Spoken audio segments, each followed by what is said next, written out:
We're live. Holy shit. That's it? It says we're Hello. live, but Hey. I'm waiting for it to pull up here on my phone. Let's see here.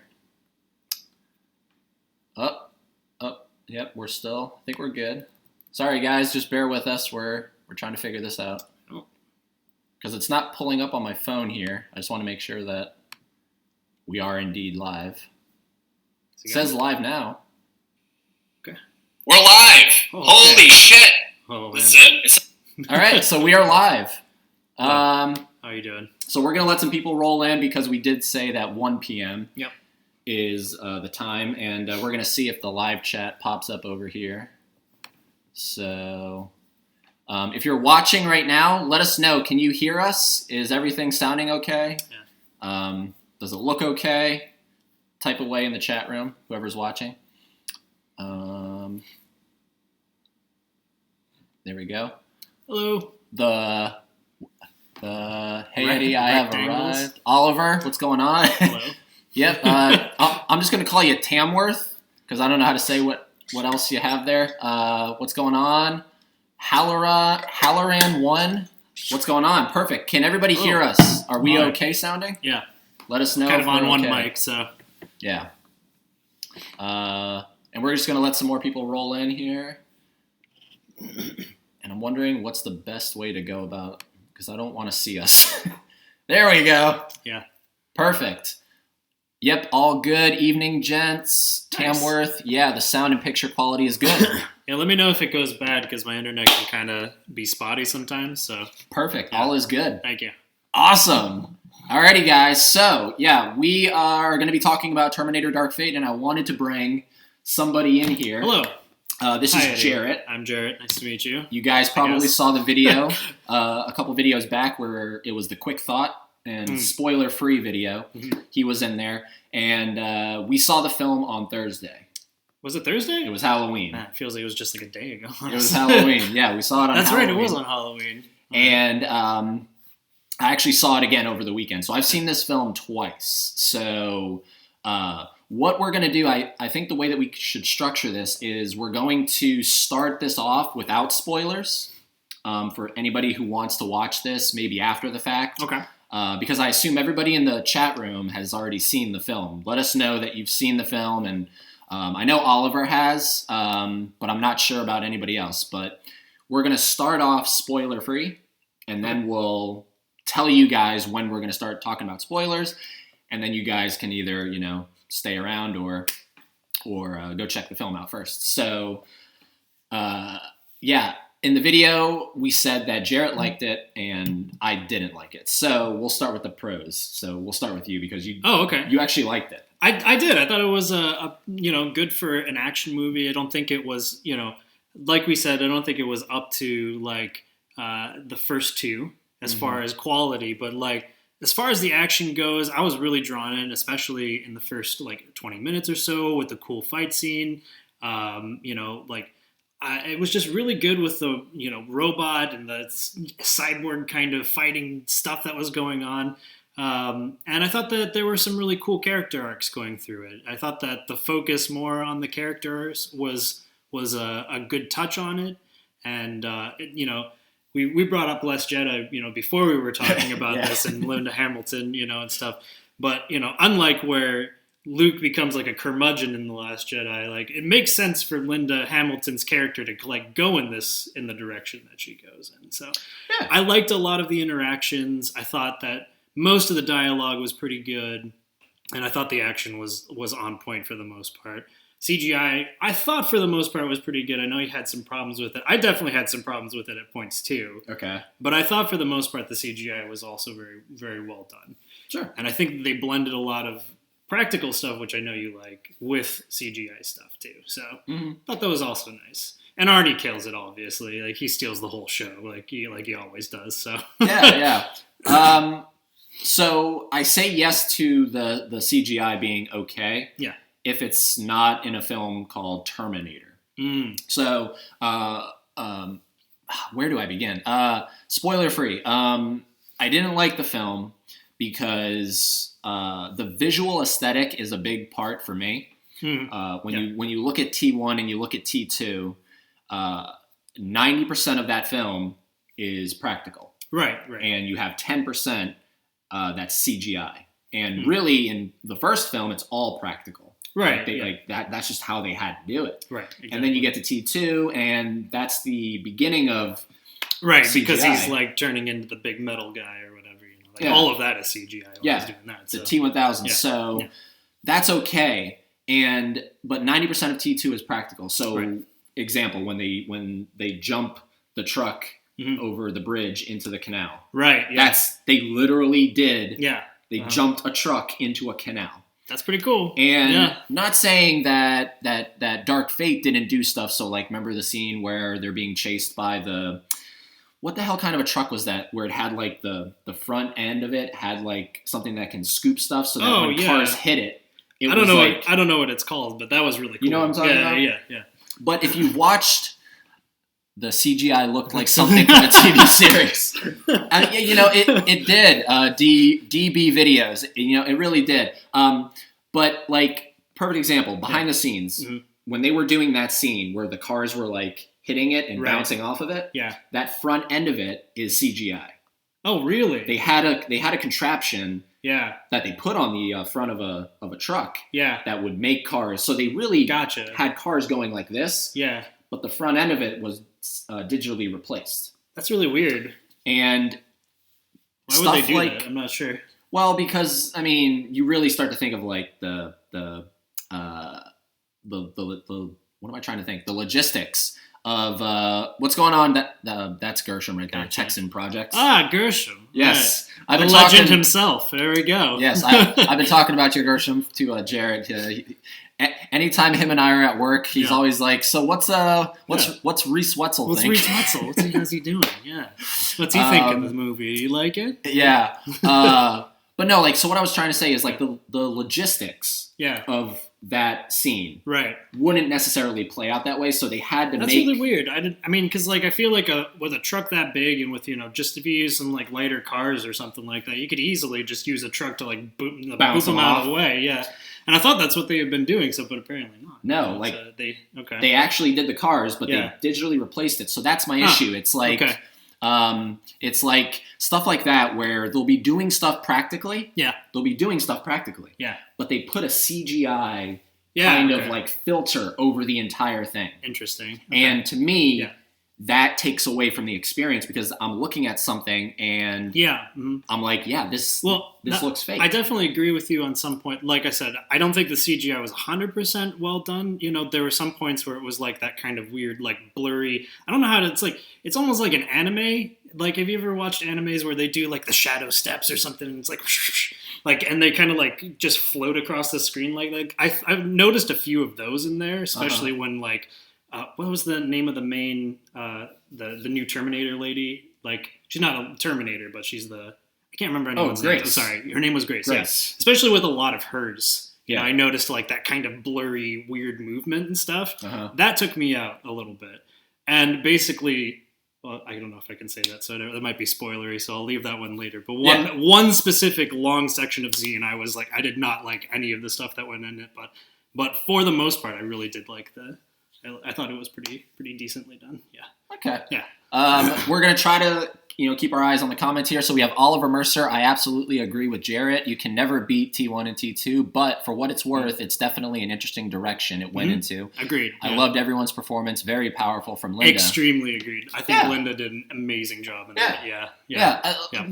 The cast is the least of my issues with this. So that's a big issue for me is the visual aesthetic of the film. Yeah. It doesn't fall in line with what Cameron did. The other issue that I have is, that's spoilers. I know. I didn't realize we weren't going to do spoilers at first, so I'm just like... All right. Ixnay. All right, so that's our... we can keep going if you want. We're definitely going to keep going, but we're going to... Now we're going to start talking spoilers. So this is the fair warning, guys. We are going to start talking spoilers. But I assume everybody that's in the chat room has seen the film. So Texan Projects, Rocket, how goes it? Miss you, man. I wish we could. We got to figure out how to get No Fate, but what we stream back on. William, Rev 9 jumping around in the first fight looked pretty bad. Yeah, it did. That's kind of what I was talking about. Like some of them were just like this weird, like bloop, bloop, Yeah. bloop. Yeah. But I thought that the CGI on the actual new Terminator was pretty cool, especially when he's like doing the morph thing and turning into the second one. You know what I'm talking about? Like most of those I thought were really awesome looking. Yeah. You know, so maybe there was some background stuff that I didn't really pay attention to because I was always just being like, ooh, he's like building up and shit. So yeah, you know. Yeah, like when he's like doing like when he's on the ground and he's like coming up. Yeah. Like. Yeah. Like that. Exactly. You know, that's pretty cool. Caught Terminator Dark Fate twice on opening day. Nice. The film is overall well made. The cast did well, but it's not what happens after T2. Gotcha. No way in cybernetic hell. Yeah. And that was some of the things, like, afterwards we were talking about, too, was, like, you were talking about how there's some plot holes, especially with, you know, because of what happened in the previous Terminators. Yes. And I thought you made some really good points with that, and I could be like, well, if you're a diehard Terminator fan and, like, you know, I had forgotten some of this stuff, like, I could totally see why this might, like, kind of kill it for you in a way. Like, so I actually don't remember the points that you brought up. I just remember being like, oh, yeah, that's actually a good point. Yeah. So what Jared's talking about is, I guess we'll start at the beginning of the film and kind of work our way from there. So, and what I'm going to do is so bear with me, guys, for 1 second. I'm going to pull up here and let us know, make sure that nothing happens to the stream here. I'm just going to pull up the Wikipedia description of the events of the film, so we can kind of do a step-by-step thing going on here. So we're going to pull it up here. Let me know, is the quality of the stream still good? So we're going to pull this up here. 1 second, bear with us, guys. Oh, did it say it had a 40 on Rotten Tomatoes? Oh, no, No, 68. no. Gotcha. No, yeah. It's actually... Someone put out a 40 on there. It's actually considered fresh. Gotcha, okay. All right, so we got this. All right, we're going to check. No one's letting us know. Yes, we do. Okay. All right, we're going to pull the chat over here. Sorry, we're trying to do this on one screen. This is kind of the first time we've done this, I think. There we go. So. All right, perfect. 480p, solid. All right, that's fine. Cool. I think the biggest is 720 that it can go on this. I think I don't have the greatest laptop, so. Anyways, so the film starts in 1998, so that's 3 years after T2, at the end of T2. Oh, okay. Because Terminator 2 is in 95. Right. So 3 years after that, right, we see essentially the flashback of what happens. So we see Sarah, we see John, and they're hiding out in Guatemala. Right. Right. And right off the bat, I remember, and you don't remember doing this, but when that scene started and we saw the de-aged Sarah, you chuckled.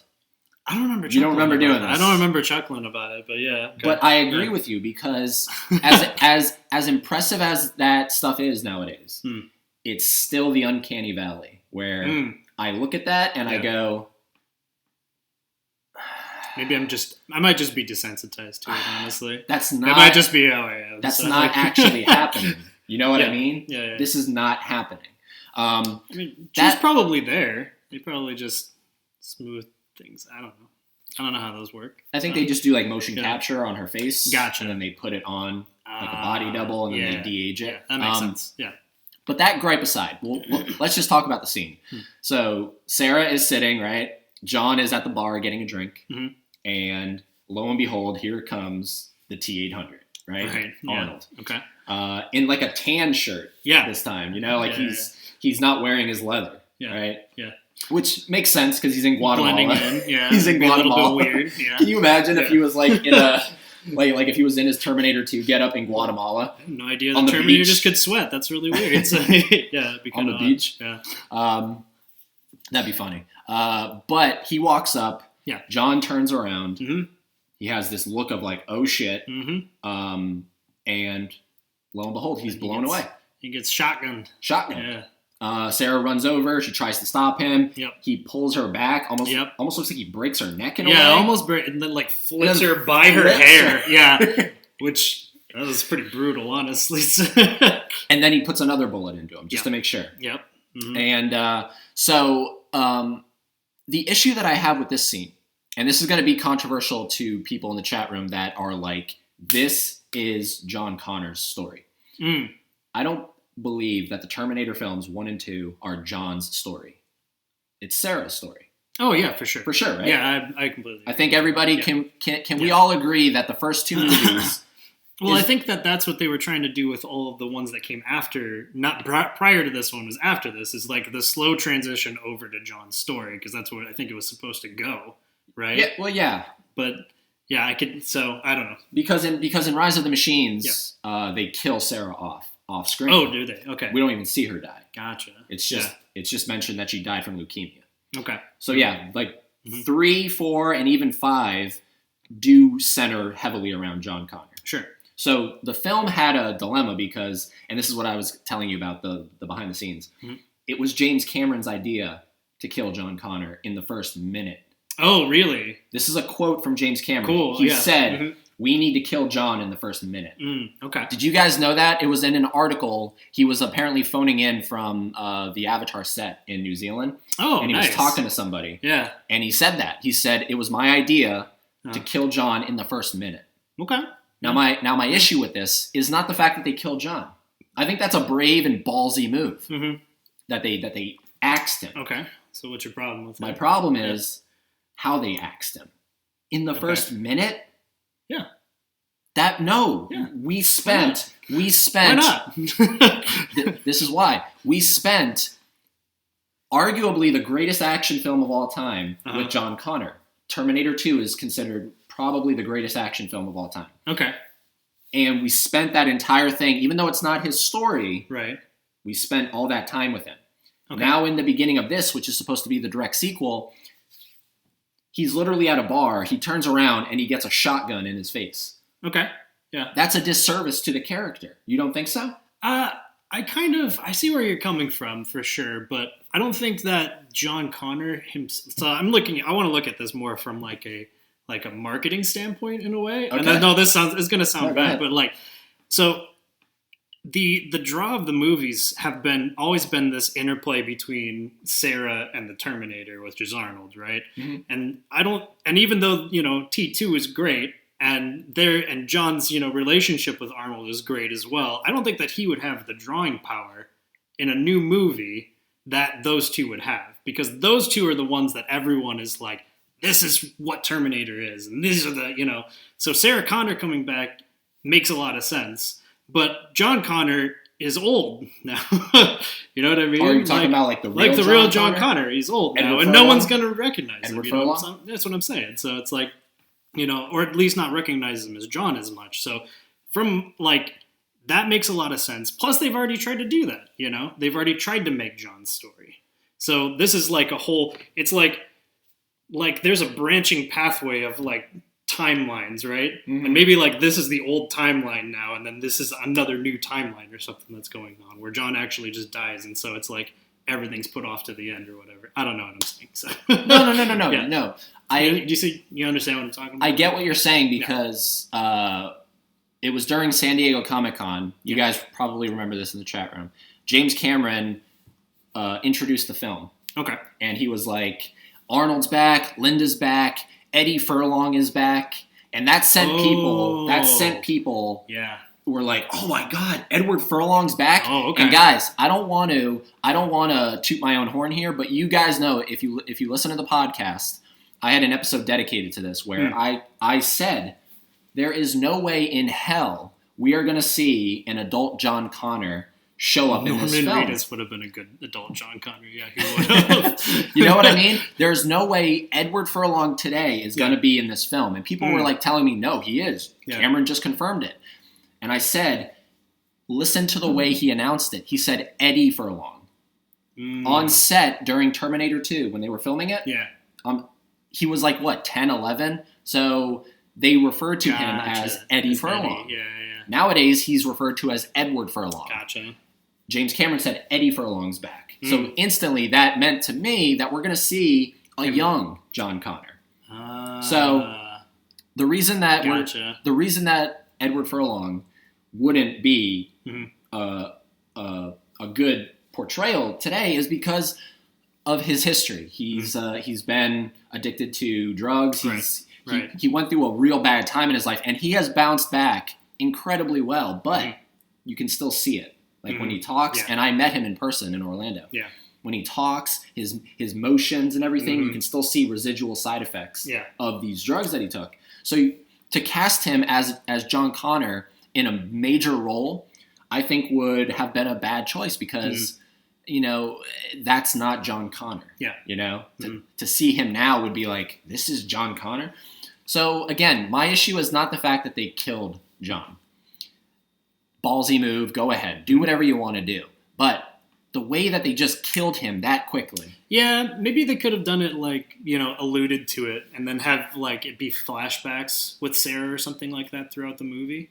Maybe that would have been a better way of going about it. So because that way it's kind of she knows what happens. She can even say at some point they fucking killed John, or something like that in her Linda Hamilton way. But maybe you're right. In the first minute of the movie, killing off one of the major characters is not that great. Is not a great creative choice. You know what I mean? I kind of like it. I hate to tie it back also to Star Wars again, but maybe it's better than dragging it out through an entire movie. You know what I mean? Yeah. So maybe he just was I'll just get it done, and now we can just focus on what the real new story is. So true. In some ways, it's it's nice. It's a clean break. It's a Band-Aid that's ripped off.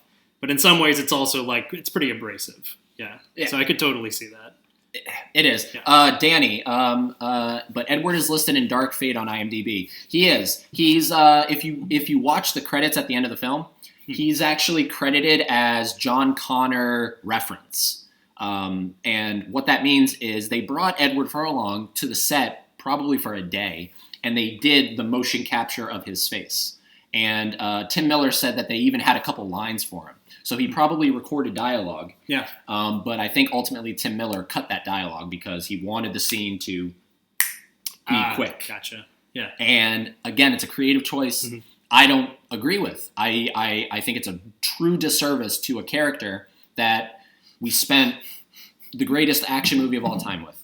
And, you're telling me that, yeah. Because perfect example. Remember in T2 when they're in the mall? And he's running down the corridors, right? And the T-1000 comes around the corner. Right. And then he turns around and Arnold says, "Get down," right? So John, at that point, was pretty savvy. You know what I mean? Right. There's this adrenaline going through him. He doesn't know who to trust, but this guy just told him to get down, so he's going to get down. It makes sense. Yeah. By the end of Terminator 2, John is in the Terminator world. You know what I mean? Okay. So 3 years later, he would not have let his guard down. Well, so what I'm getting at is he turns around in Dark Fate and he sees Arnold come up. And he literally just fucking stands there like... Right. Well, he's... yeah, okay. You know what I mean? I don't know... You don't really know what happened in between, right? So, that's the thing. How many Terminators have they fought so far? I think they said they sent back 6 of them. Okay. Is that what they said? We'll get into that as well. Like that? We'll get into that as well. That fucking irks me. Maybe it'd been a while since one of them had attacked. One of them had just been he was also kind of caught out in the open with 2 things in his hands, right? So what is he supposed to do? He's here's this guy barreling down on me with a gun. You're just well, shit. Maybe that's what I took away from it. Maybe he's had a little bit to drink. Sarah's you know what, John? You're an adult. Yeah, we'll let you drink. Have a little bit of alcohol, yeah, okay. And then he turns around and he's because remember in T2, Arnold's character, they call him Uncle Bob. Yeah. Maybe he turns around and he's Uncle Bob? Oh, yeah. You know what I mean? Yeah, maybe so. That could have been true. I'm stretching it, guys. I'm stretching it. Who knows? Who knows? It just irks me. And I don't mean to spend all this time on this, but I think this is one of the big issues people have with the film. And that's one of the biggest ones I've seen so far, And it is the one that I think stands out most for people because it's that's the first thing that happens. You shoot a kid, also. It's it's kind of a big thing to remember in the movies. and even if I wish they would have, because this movie is rated R. And it's a pretty soft R. I mean, you really think about it. What really made it R? Besides all the fucks that they say in the movie. Yeah, they say a lot of F-bombs. The violence is pretty tame. Kill a lot of people. But the violence is tame, I think. Okay. I wish they would have shown. People get rebarred and stuck to walls and stuff like that. So but it's very CGI'd again. You know what I mean? Yeah, but just because it's CGI doesn't mean it's less violent. True, So. but there is a video game quality to it. Okay. But to me, it's tame. Sure. I wish they would have shown the shotgun blast in John's chest, Oh, gotcha. Put some squibs or something. But it might have been a little much for people. Put a giant squib on him. Okay, you want to see a big squib on his chest? I I do. Gotcha. All right, cool. Yeah. Terminator is gritty. Terminator's true. gritty. Okay. Dark Fate is not gritty. It's video game. Okay. That's just me, guys. Let me know. What we're also forgetting to mention, and this is something that I wanted to bring up because this is just kind of interesting. So Terminator, the franchise, has gone through multiple production companies that have the rights to it. Okay, right. And I'm pretty sure every single film in the franchise is owned by a different studio, essentially. Oh, really? Or a different production company. That's interesting. What's cool is, or what's not cool, but in Genesis, did you see Genesis? Was that the one with? It's the last one with Emilia Clarke. With Emilia Clarke. I haven't seen Genesis. I've seen I've seen clips of it. Good. Yeah. Keep it that way. Okay. But the opening of Genesis is literally a shot-for-shot remake of the first film's opening where Arnold kills the three punks. Oh, okay. Okay. Yeah. But because the Skydance doesn't have the rights to the first film, they had to digitally recreate the entire scene. Okay. Gotcha. Because a lot of people were like, why didn't they just use the footage from the first film? Because it had that. This is 2015. It had that same kind of this looks very CGI'd. Right. People were like, why didn't they use the footage? They couldn't. They don't have the rights to it. So they had to digitally recreate it. So where I'm getting at with this, the Dark Fate opens with the footage of Sarah being interviewed by Silberman. Right. Where she's like, I know the date it happens. On August 29th, 1997, you're going to feel pretty fucking real, or it's going to feel pretty fucking real to you too. That whole scene. Yeah. I honestly thought there's no way they have the rights to this footage. And I thought it was all digitally recreated, but I went and saw the film a second time. It looked real. So, it looked like the footage. Right.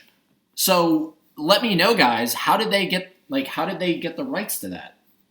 I would guess that James Cameron pulled strings. I was going to say, is it because Cameron came back? I'd imagine so. That blew my mind. I was like, wow, they actually got the footage. That's good. That's a good thing. That's awesome. Yeah. Honestly, the opening is my favorite part of the entire film. With her screaming with just at that, it. and the way they kind of. I thought that was a good opening. Honestly, yeah, just to be kind of set you back, and it's this is the emotional core of what the first one was, kind of. Yeah, that was a really cool. Yeah, idea. but then it cuts, of course, to the beach. Yeah, and we see, and this is another issue a lot of people have the endoskeletons. Yeah, they don't look like the endoskeletons from Terminator 1 or 2. Which ones? The endoskeletons. Oh, okay. The underneath of the T-800s. Oh, okay. When they changed it up. They changed it up. I'm not familiar with them enough to know that kind of stuff. So. But I'm telling you that this is a real issue that people are and I agree with it. They didn't 100% stay true to the original vision of it. Yeah. I can understand that. Yeah, and don't tell me that this is a different things have changed. Not yet, because this part is supposed to be what we see at the beginning of Terminator 2. People can get I don't want to say finicky because that has a bad connotation, but they have they get I don't want to say married either. They have this idea. They get this idea of what a character's supposed to be, and you can even see it with the new Sonic movie, right? People flip their lids when they saw what new Sonic is supposed to look like, right? Because he just looks like an abomination of everything that you've known that is Sonic. It could be exactly the same way with this. I could totally understand that. So, yeah.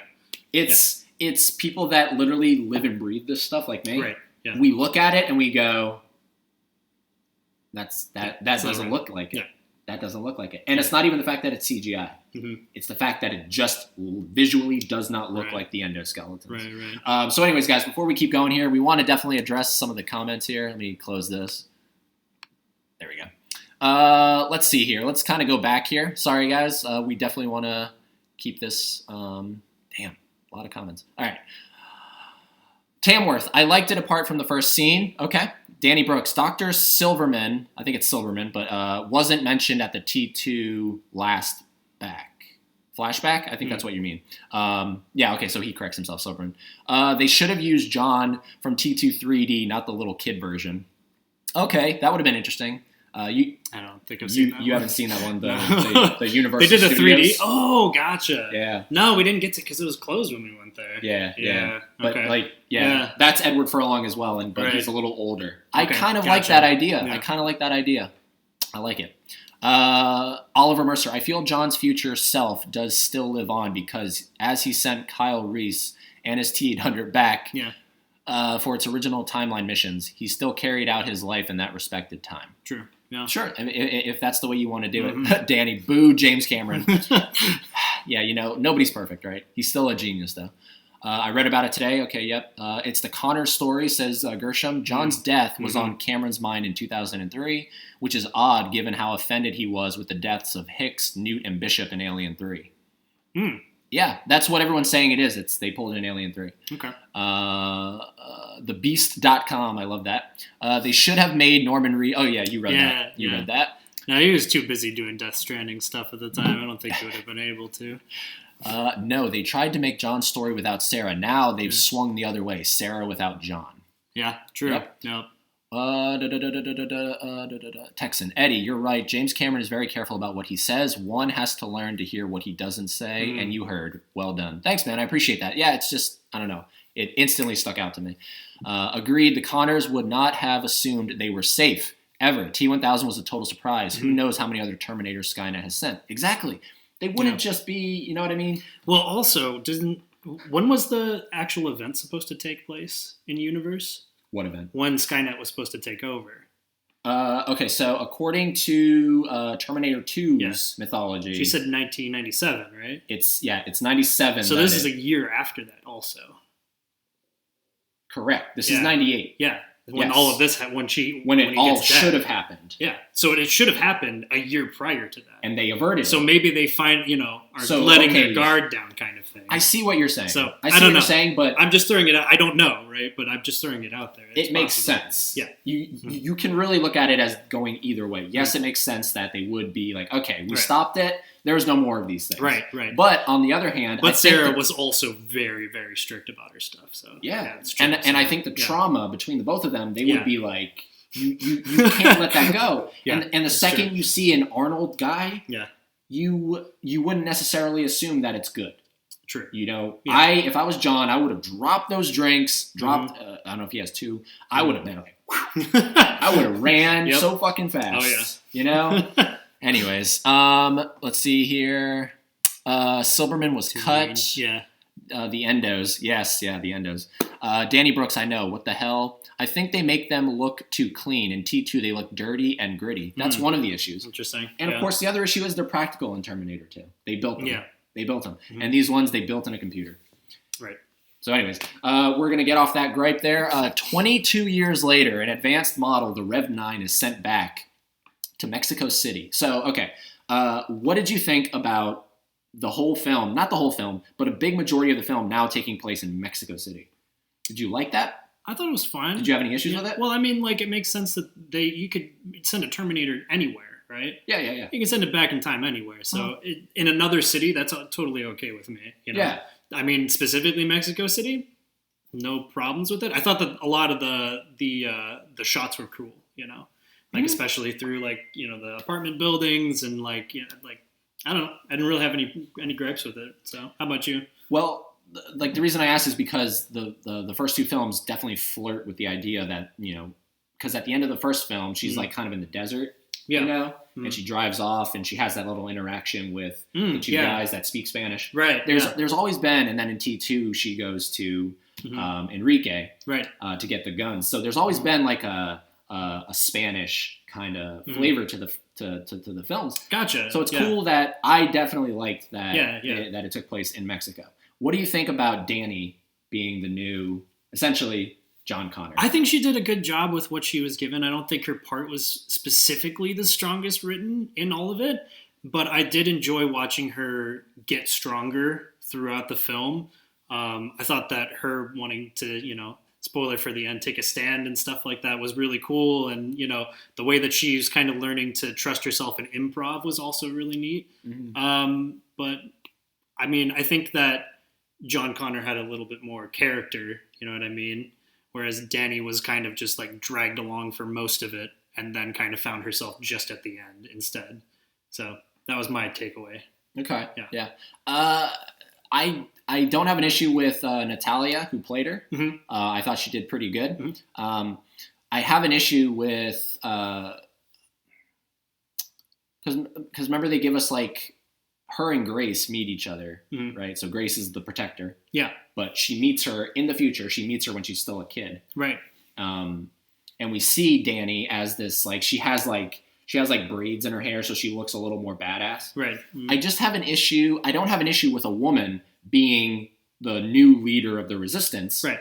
I have an issue with the fact that she doesn't necessarily look the part. Okay. So Gotcha. What I'm saying is Mackenzie Davis. The one who played Grace? Yeah, the one who played Grace. She has a she's got that more like, of a presence. That like kick-ass you know army what I mean? kind of vibe to her. Yeah, for sure. Yeah. So this isn't a knock against Natalia. I don't want people to think it's a knock against Natalia. I'm sure she's a great actress or actor. But I just don't know if she was casted perfectly for this role for me to necessarily believe that she is now taking the reins of the resistance and leading Well, it. you never actually see her leading the resistance.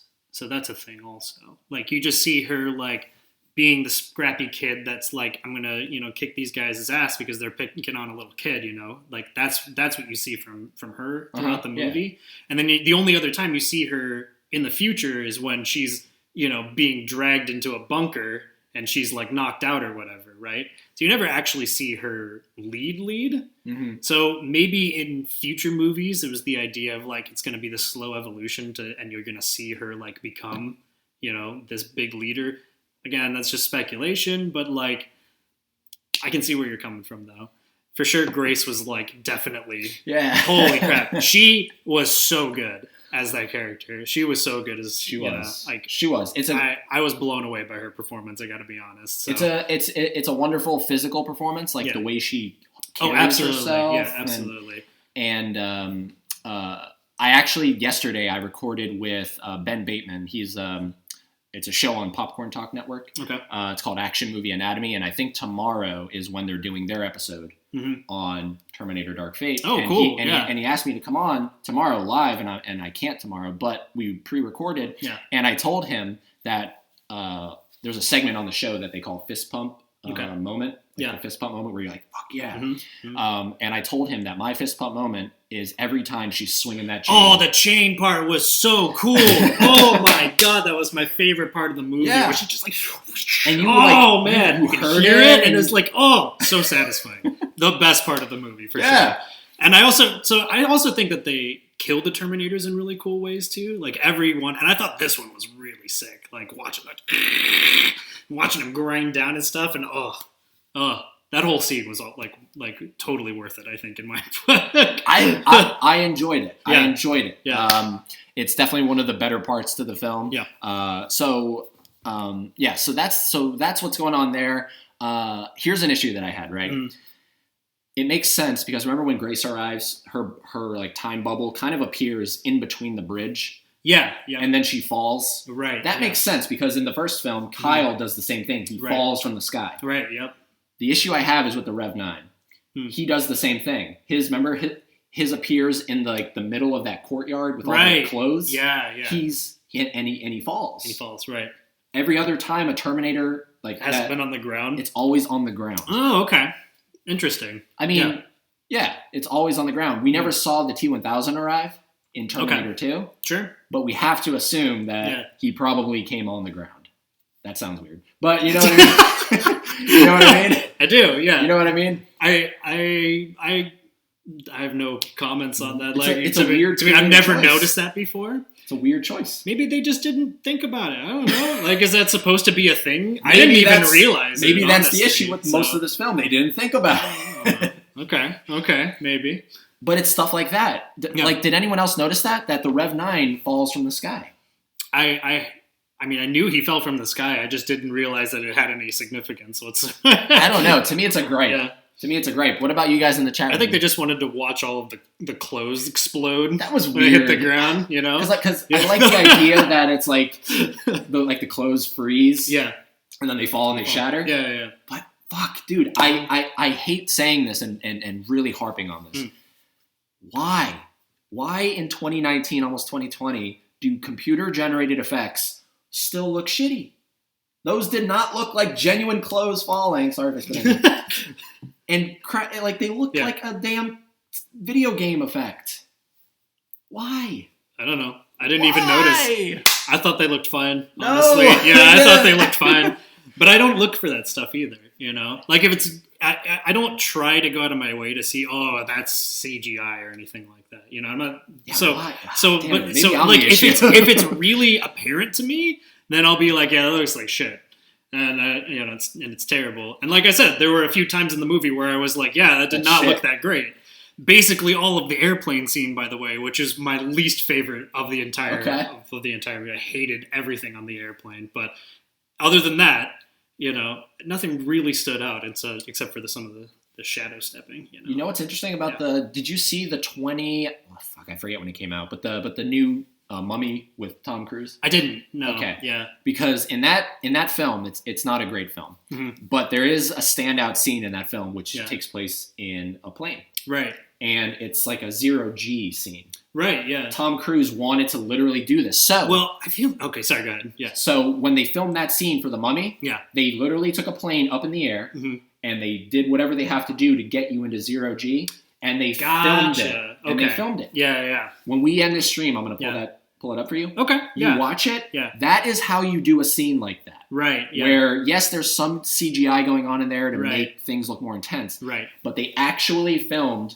And see, that's okay, but I just feel like the airplane fight scene has been so overdone in every single action movie now. Well, yeah, but like to me, it's like the water level in every video game. It's like, well, I gotta sit through this to watch the rest of the movie. You know, everyone's gonna be falling in weird directions for half an hour, so you know. But it's just my personal gripe about it. No. Like, it's totally... That's cool, though. If they actually went and did something like that, or got the box where they're tumbling people, or like you've seen that before, the Inception box, right? Yeah. Like if you get that, that's totally cool. But it's like that was totally... I could tell almost all of that was CGI in the airplanes. It was all CGI, and it was all just done on a soundstage. Just like, I know, just... All just done on a soundstage. No, that one was not okay. You know what I mean? And I don't expect Linda Hamilton to be doing what Tom Cruise does. Oh yeah, you know what I mean? Yeah, no, she would break her back. Right.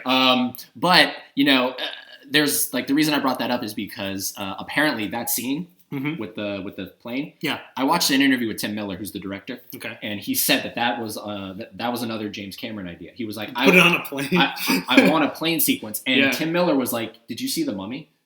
And James Cameron was like, "No, I didn't see The Mummy." And he was like, but they already did that in The Mummy. Yeah. And he's like, "Well, do it anyway." Oh, okay. Well. And I think, so I think on that, it's a fair comparison. Yeah. And The Mummy just does it so much better. Yeah. Okay. Not to talk too much about The Mummy. Yeah. Let's see. What do we got going on here? Greetings from Greece there, guys. Demetrius, what's going on, man? Glad to have you here. Hope you're still watching. Did you two or anyone else in the chat notice all the Easter eggs? Yes. Okay, so... Okay. There's a few Easter eggs. Sure. I'm sure you noticed them. Like, I don't think I noticed them at all. And I don't think I noticed all of them. Yeah. But the ones I noticed, and this Easter eggs and fan service are two different things. Yeah. So fan service is the horrible first line Sarah Connor has where she turns around and she's like, "I'll be back." That's horrible fan service. That is horrible. Yeah, for sure. I noticed that one. Because why is it horrible? Yeah. You ask yourself, is that something Sarah Connor would naturally say?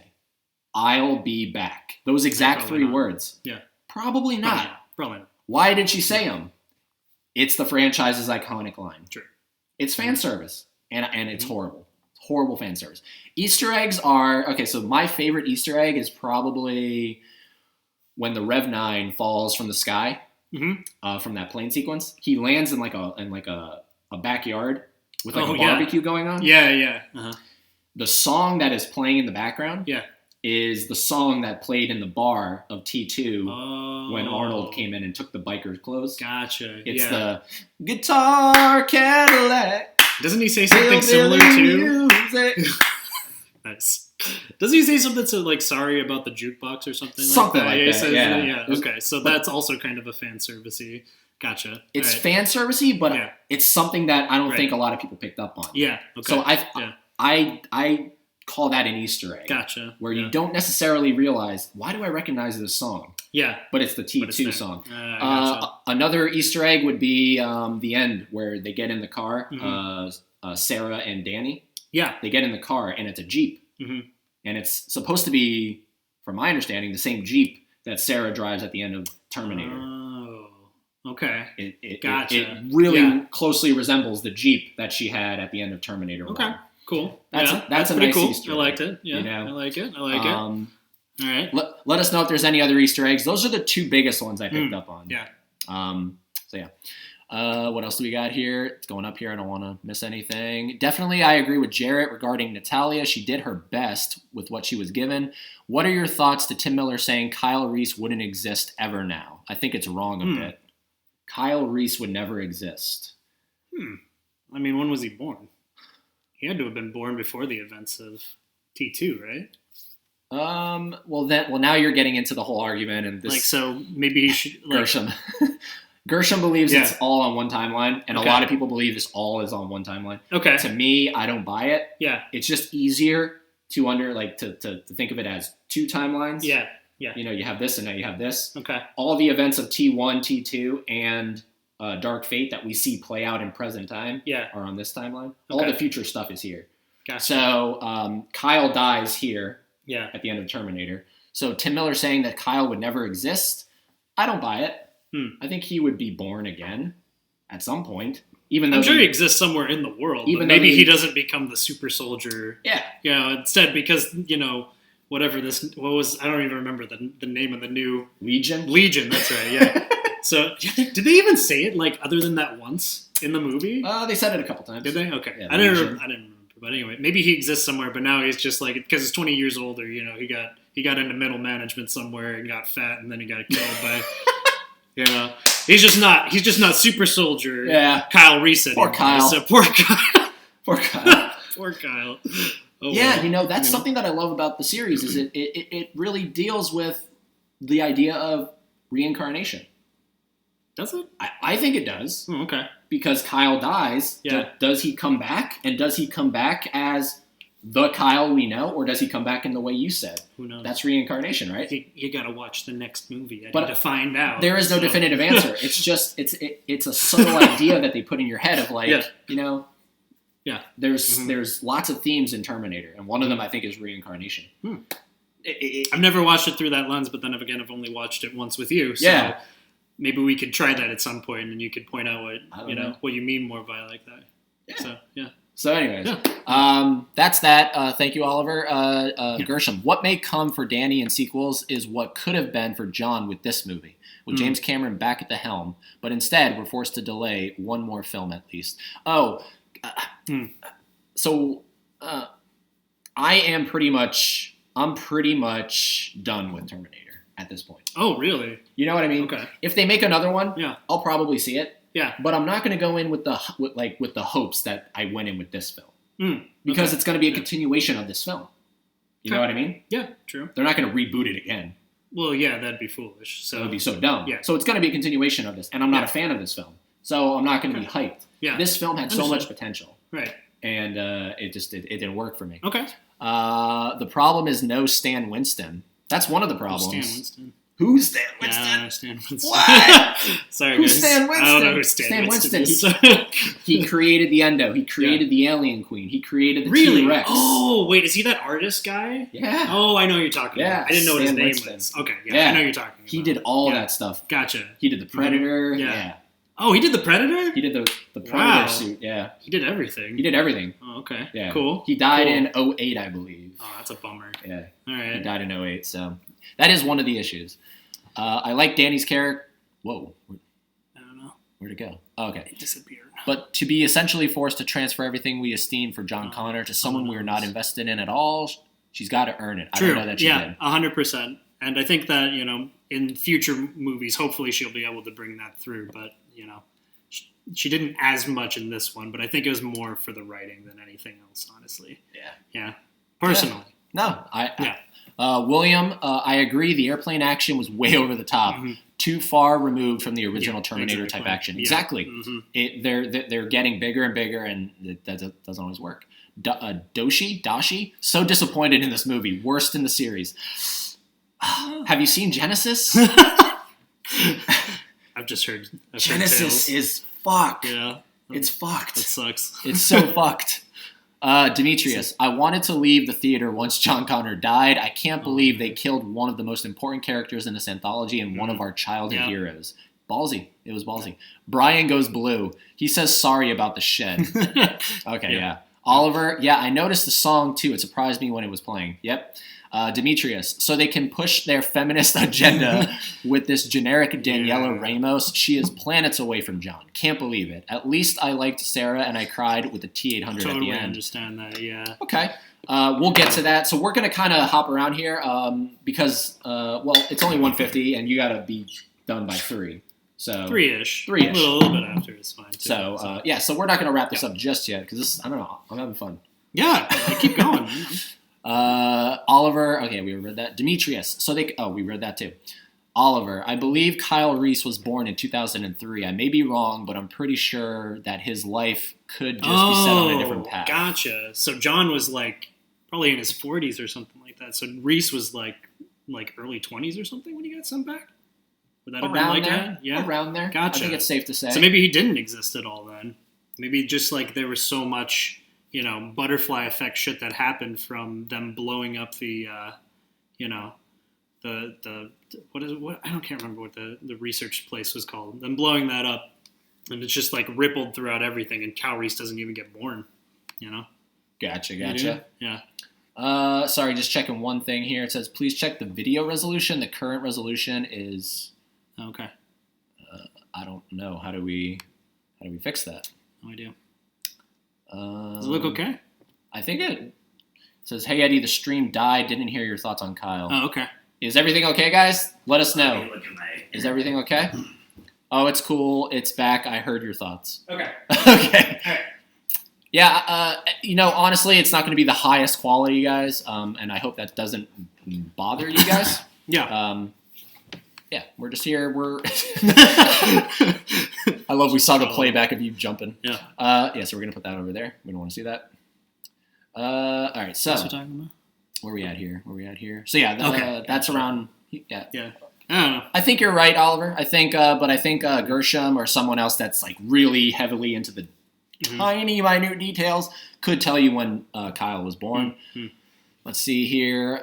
Grace telling Danny, you cannot risk your life for me. You're too important with Sarah behind them. Reference from T2 with Sarah telling John. Oh, yeah, true. Okay. Yep, that was. I picked up on it. Very similar. I picked up on it. Mm-hmm. I also kind of picked up on, there's a scene, you probably won't remember this, but it's a scene where, okay, running great. Perfect. Thank you, Demetrius.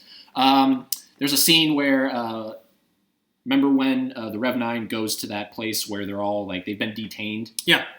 He pulls up and he's something along the lines of, hey, I'm here to pick up the most recent detainees or something. Yeah. Where do I go? And the guy's drive through and go here. Yeah. That shot is very similar. The way the camera pans, it's very similar to the way when the T-1000 is pulling up to the hospital where Sarah is. Mm-hmm. And he's and the guy's all right, go on through or something. Mm-hmm. It's a very similar shot. Gotcha. So I think that's an Easter egg as well. Cool. Yeah. Let's see here. It's been good. We watched it from the UK. Awesome. Yes. Very nice. Yeah. Doshi, next movie. This movie will be a box office bomb. Oh, okay. I see what you're saying. LOL, next movie. Yeah. I don't know if it's going to be a bomb. Well, they've already made, what was it, 123 mil? 123 million, I think, worldwide so far. We just looked it up before we got on here. So, yeah. So they're past the halfway mark of making it back. Back. So yeah, they... Who knows? And how long does a movie typically play? About, a month? Something like that, more. Depending on if it's good, you know. So because Joker's still playing. That's been out for about a month. Yeah, I gotta go watch. So good. Yeah, everyone said it's really good. I just kind of okay, dude. That movie. Not to go on a side tangent. Yeah. That movie I think was made for super small. Yeah. It's almost made $1 billion. No, I heard recently that it might actually pass Avengers Endgame in how much it physically makes. Really? Yeah. Damn. So like Avengers Endgame costs like a ton of money or whatever, but like the actual profit that they got is almost on par with Avengers Endgame. Oh yeah. Yeah, because what, Avengers had to be over 200 million. Yeah. Had to be. Easy. It was tons. Had to be. Yeah. And they made over $1 billion, but Right. Joker was made for less than, I want to say, around 50 million, if that. It was a super small movie. And the fact that it's made this, that's fucking awesome. That's fucking awesome. I guess I should go see it then. So good. All right. So good. I'll toss my $14 at that. Okay, yep. So there we go. So Gershom, Kyle Reese is what's that? Canonically born in 2003. Okay. Yeah. There we go. Right. Doshi, Genesis is bad, but at least John Connor didn't die in 30 seconds. True that, but true. Yeah. Yeah. I won't say anything because, well, you're never gonna watch the fucking movie. Oh, we could watch it. I'd totally be down. I don't want. I'd totally be down to watch it. It's not even so bad. It's good. That's it's just so bad. I just want to watch it with you and see your reaction because that would give. That is like it's like torture. It's torture. It's fucking torture. All right, cool. Hey Eddie. Okay, yeah, we saw that. Running great. What's worse, death, John Connor or Luke Skywalker? I don't know because I'm not big into Star Wars, so that's Jared. That's how I feel. It's like I'm not as invested in Terminator because I literally just got into it with Eddie 6-8 months ago, something like that. Somewhere around there. So Luke Skywalker to me is the biggest, that's the biggest one. Like the way they killed off his character was just horrible, and I'm probably not going to go see the last movie. What is that, The Last Jedi? Yeah, The Last Jedi, yeah. Spoilers. Yeah. Everyone's seen it by now. Okay. Yeah, it doesn't I don't know. Everyone's seen it by Interesting. now. Yeah. And then Danny says it's been good watching from the UK, the stream that is. Cool. Thanks, guys. All right, so there we go. We're caught up. All right. Perfect. So, yeah, we're going to go. So we'll continue. Do you need to plug in your computer? Do I? 36. So. I mean, I have the cords. Gotcha. So, yeah. All right. So we could go through step by step and talk about it, but I feel like what I really wanted to accomplish with this stream is to really interact with you guys in the chat room. So if you have any questions, feel free to send them. Mm-hmm. We'll do our best to answer them. Or Eddie will answer them, and I'll just be here. I think that's the main, the whole point of this stream is to really get your guys' involvement. Yeah. When I left the theater, I thought to myself, if this movie was called Dark Fate, and it just so happened to have Arnold in it, just so happened to have Linda Hamilton, but they weren't playing Sarah, the T-800. Mm-hmm. We will talk about that. I thought, okay, it was a serviceable action movie. Yeah. Mm-hmm. Nothing special. But when you're telling me that this is Terminator 3, supposed to be Terminator 3, I just left the theater going, no, that didn't feel like the true continuation. Like a true continuation of it. And there's a bunch of reasons. The biggest one for me is the visual aesthetic of the film. It's so different. And some people would be like, yeah, but that's the natural evolution. No, you have to stay in line. That's the beauty. Perfect example, and I'm not very familiar, but you can talk about this. The original Star Wars trilogy. 3 different directors, right? And George Lucas was involved in all of them, but he only directed the first one. 2 and 3, they all kept the visual aesthetic of what was previously established. They didn't go off and make their own version of what they thought it looked like, right? True, yeah. And a lot of series do that. I mean, think of Alien. Yeah. And then go to Aliens. It looks the exact same. It looks like the true continuation. So what is the issue with this? Why doesn't it? And it really does come down to how much of this film is in camera. And you look at behind the scenes, half of the film is on a fucking blue screen stage. And they're filling in shit in post. Right. And that's the issue right there because they didn't do that on T2. I mean, I just think that's the way a lot of things are done nowadays, Eddie. It's cheaper to do that kind of stuff. So, it's getting better and better all the time. And one day it might be to the point where it's like you can't tell. But at the moment it's not, So I know it's kind of disappointing to be in the in-between place. It really is. It really is. Yeah. But that's when I went in, I was like, you know what? If this film sucks, at least I have. Did you think it 2. really sucked though? Did you like as a Terminator movie? As a Terminator, but just in general, do you think it really sucked? No. In general? Yeah. No. Okay. As Terminator? As Terminator, yes. Yes. Okay. It's not Genesis suck. It's pretty close though. I kind of feel that because it's really hard to capture lightning in a bottle again. Mm-hmm. And it's like Terminator came out around that time where it was like the scare of, robots coming to attack and these, like empathyless machines just coming and grabbing you and killing you and no remorse or anything like that. But nowadays it's like we've been living with that for, decades, right? Yeah. The fear of that isn't necessarily as like poignant, right? So maybe it's harder nowadays to put out a Terminator that's like that, right? Yeah, and something that I had a big issue with was when they were like announcing this film, Tim Miller and James Cameron, they were like, yeah, we want to make a real big statement on where technology is going and we want to reinvent this for the new age. Mm-hmm.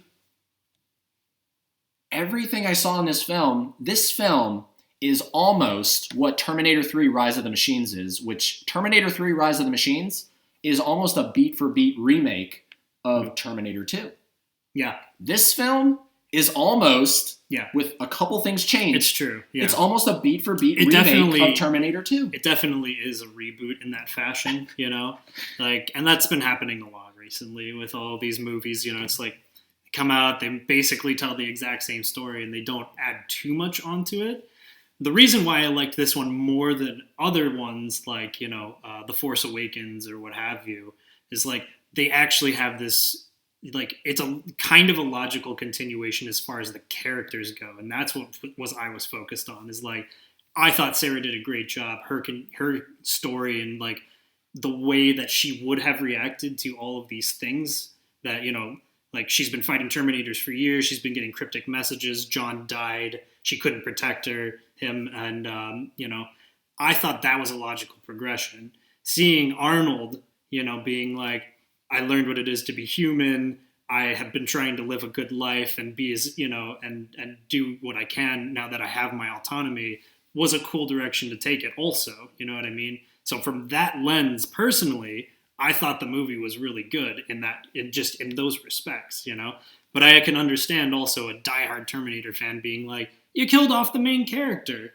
He was supposed to be the chosen one, right? Like, chosen one! So I can, like, I feel it from both ends, but at the same time, I was like, I was captivated for most of the movie. I enjoyed the interactions, So in the day-to-day of watching it, maybe it isn't the Terminators of old, but at the same time, I can see this as a viable launching point of a new type of Terminator. That's, so maybe, Maybe. Yeah. Did anyone else catch the Kung Pao? You chosen one! Master, one day I was hoping that maybe I could be the chosen one. Sit down. Get out of here with your squeaky shoes, okay? We don't need it. I don't like him very much. Let's kill him. Oh my gosh. Please tell me someone has seen Kung Pao. Anyways, where are we going here? All right, so let's see. Let's go here. We got some more messages, starting with Oliver. Cool. Cheers for the Kyle Reese Born Knowledge. I thought it was. How would you feel about Danny Ramos meeting up with the alternative John Connor in the impending Legion war? That'd be kind of cool. Like that would merging of timelines that or would something be really, like that. Yeah. That would just become fucking looted. It very much would be. Yeah. Jesus it Christ. Would be.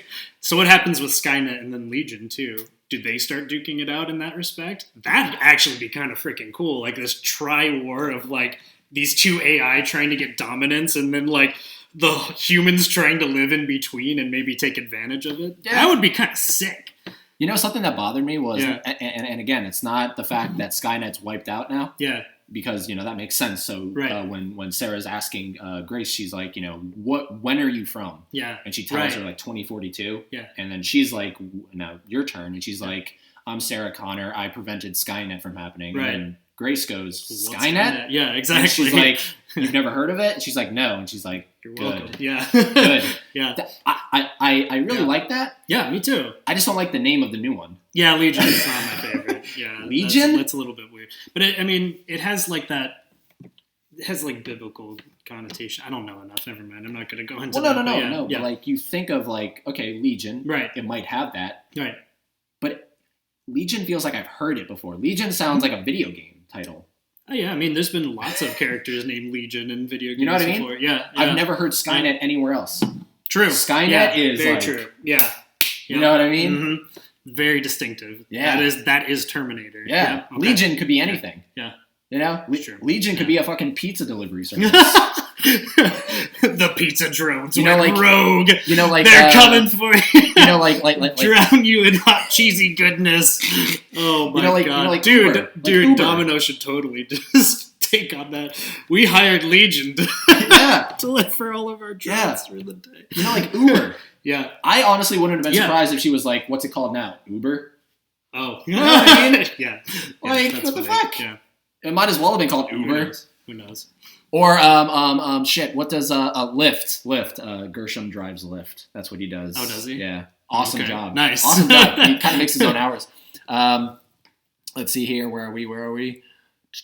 Okay, Doshi, you retracted your message, but then you put no more Skynet, which means Arnold Terminator can't be sent back, which I think was done for Arnold to be done with this franchise. I completely agree. Yeah. Well, yeah, okay. I think so. If as they well. keep making more of these Yeah. and Arnold's in them, yeah. I guarantee you the way that they're going to justify it is what we talked about at the beginning of the stream, where it's like, how many of these fucking things did they send back?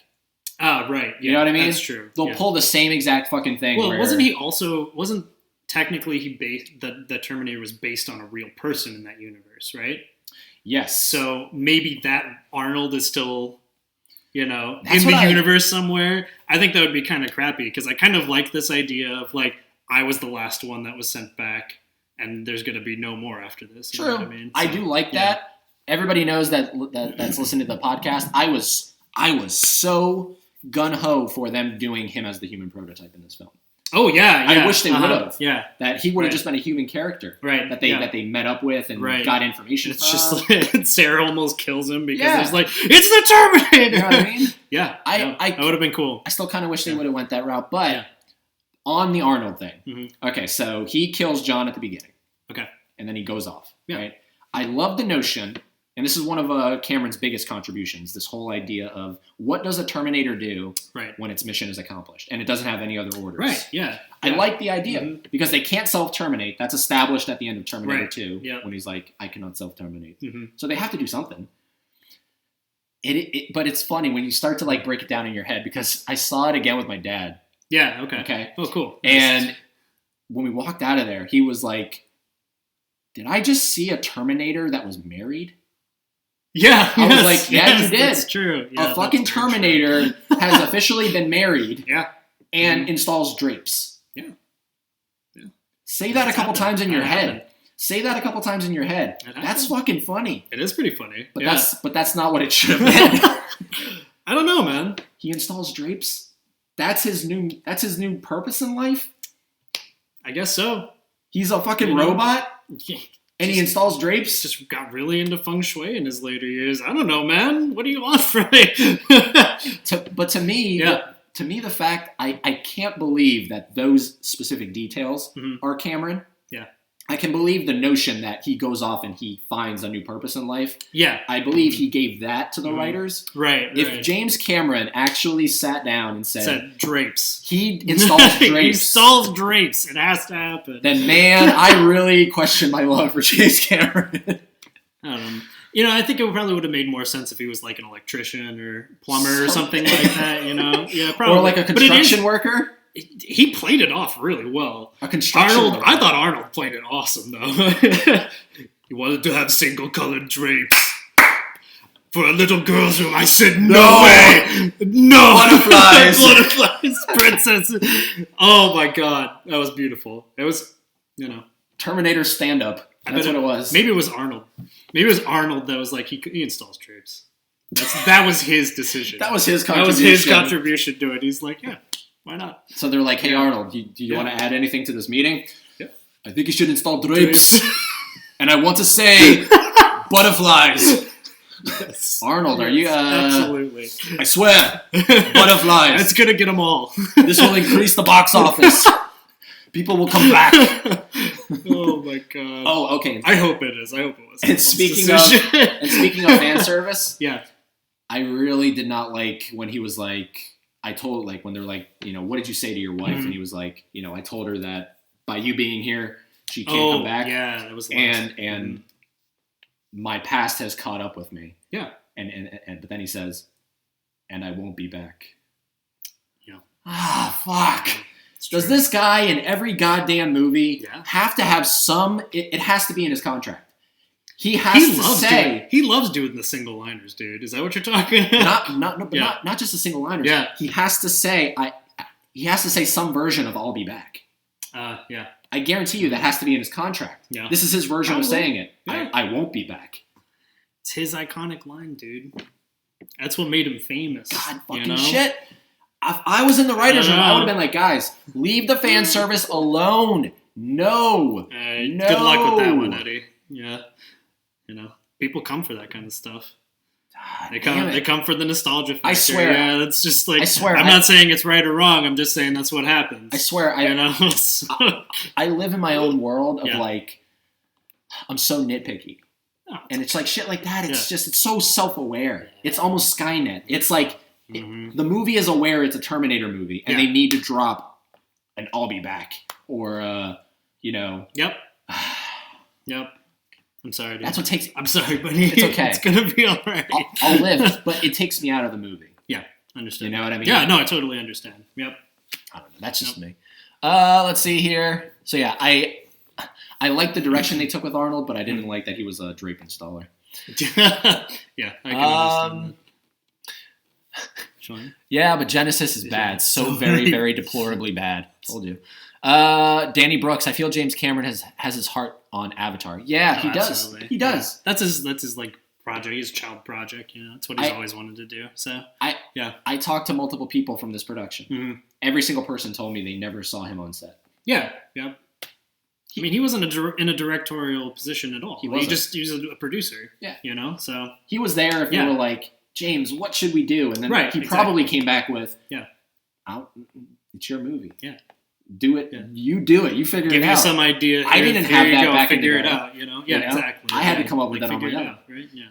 So, we kind of jumped here. Okay, here. The visual effects, this is from thebeast.com. They were so bad, especially compared to Avengers Endgame. Yeah, absolutely. Yeah. I don't know. I didn't see it. Endgame had really great effects in it. So. Good. Texan projects. Here's my biggest issue. T1 describes a closed loop. Uh-huh. Now, Grace knows Danny from some time after the new Judgment Day event. So, we're basically back to a closed loop. Why not just close the original loop? Yeah. It's kind of like treading, new water, basically, right? I understand what you meant at the beginning there, that essentially the Terminator didn't need a sequel. Mm-hmm. It was a one and done kind of thing. Right. You know what I mean? Yeah. It didn't need it. It's a standalone, obviously. It's a standalone. Yeah, obviously. Yeah. You can watch it on its own and it's a complete story. Right. Mm-hmm. And it almost makes more sense that way. Yeah. I mean, you could argue that the fact that they even made a sequel kind of is convoluted. Kind of. I mean, I think that what they did with the sequel is good because they obviously had some idea of where they wanted to take it, right? Yes. And I could definitely see it argued for this movie being like, it's T2 again, and we're not really going over any new ground here, or at least not too much new ground, right? So, like, from that point, yeah, absolutely. But I think a lot of reboots are like that, It's like they need a place to jump off from and establish from. So they try to take back from what was old and make it new and maybe put their own spin on it, right? Again, not saying that's right. But I do think that this one, out of, some other ones that I've seen recently, was well done and, in that respect. So, yeah. Anyway. I don't know. Yeah, they probably could have just stayed with the same old loop and it would have been fine. But here we are. I love it. Terminators feel no remorse except when they kill a kid, apparently. Yeah. It's true. Man. I like that. That's probably comment of the day. Oliver Mercer, how would you feel about Robert Patrick playing his human counterpart as a scientist who created Skynet and Legion? Ooh. So that's how Arnold's Carl knows about its new location for Sarah Connor. Okay. Yeah. I don't know how I feel about Robert Patrick playing it. Again, that's fan service. But what I do, okay, and I filmed it, right? So don't hate me, guys. But when I went to the theater the second time, I had 2 questions, and so when the scene came up, right, Yeah. I took out my camera and I filmed it so I could go back and reference it. Who are we talking about? I actually have no idea. So we're talking about this thing about how Who's Robert Patrick? Robert Patrick is the T-1000. Oh, gotcha. Yeah. Gotcha. I'm focusing on... so that was modeled after another real person then. We have to assume all these Terminators are modeled after somebody. Gotcha. Yeah. Okay. Interesting. I'm not focusing on that part of the question from Oliver. I'm focusing on how does Carl know? Because remember she said, I get texts about where to be. Okay. How does he know to send these texts to her to say, hey, be here because a Terminator's coming here? How does he know that? Right. Okay. So it's supposedly explained because I remembered the scene. Okay. And so I'm not going to play it like for you guys to hear, but I'm going to pull it up here. All right, so he shows up. Okay.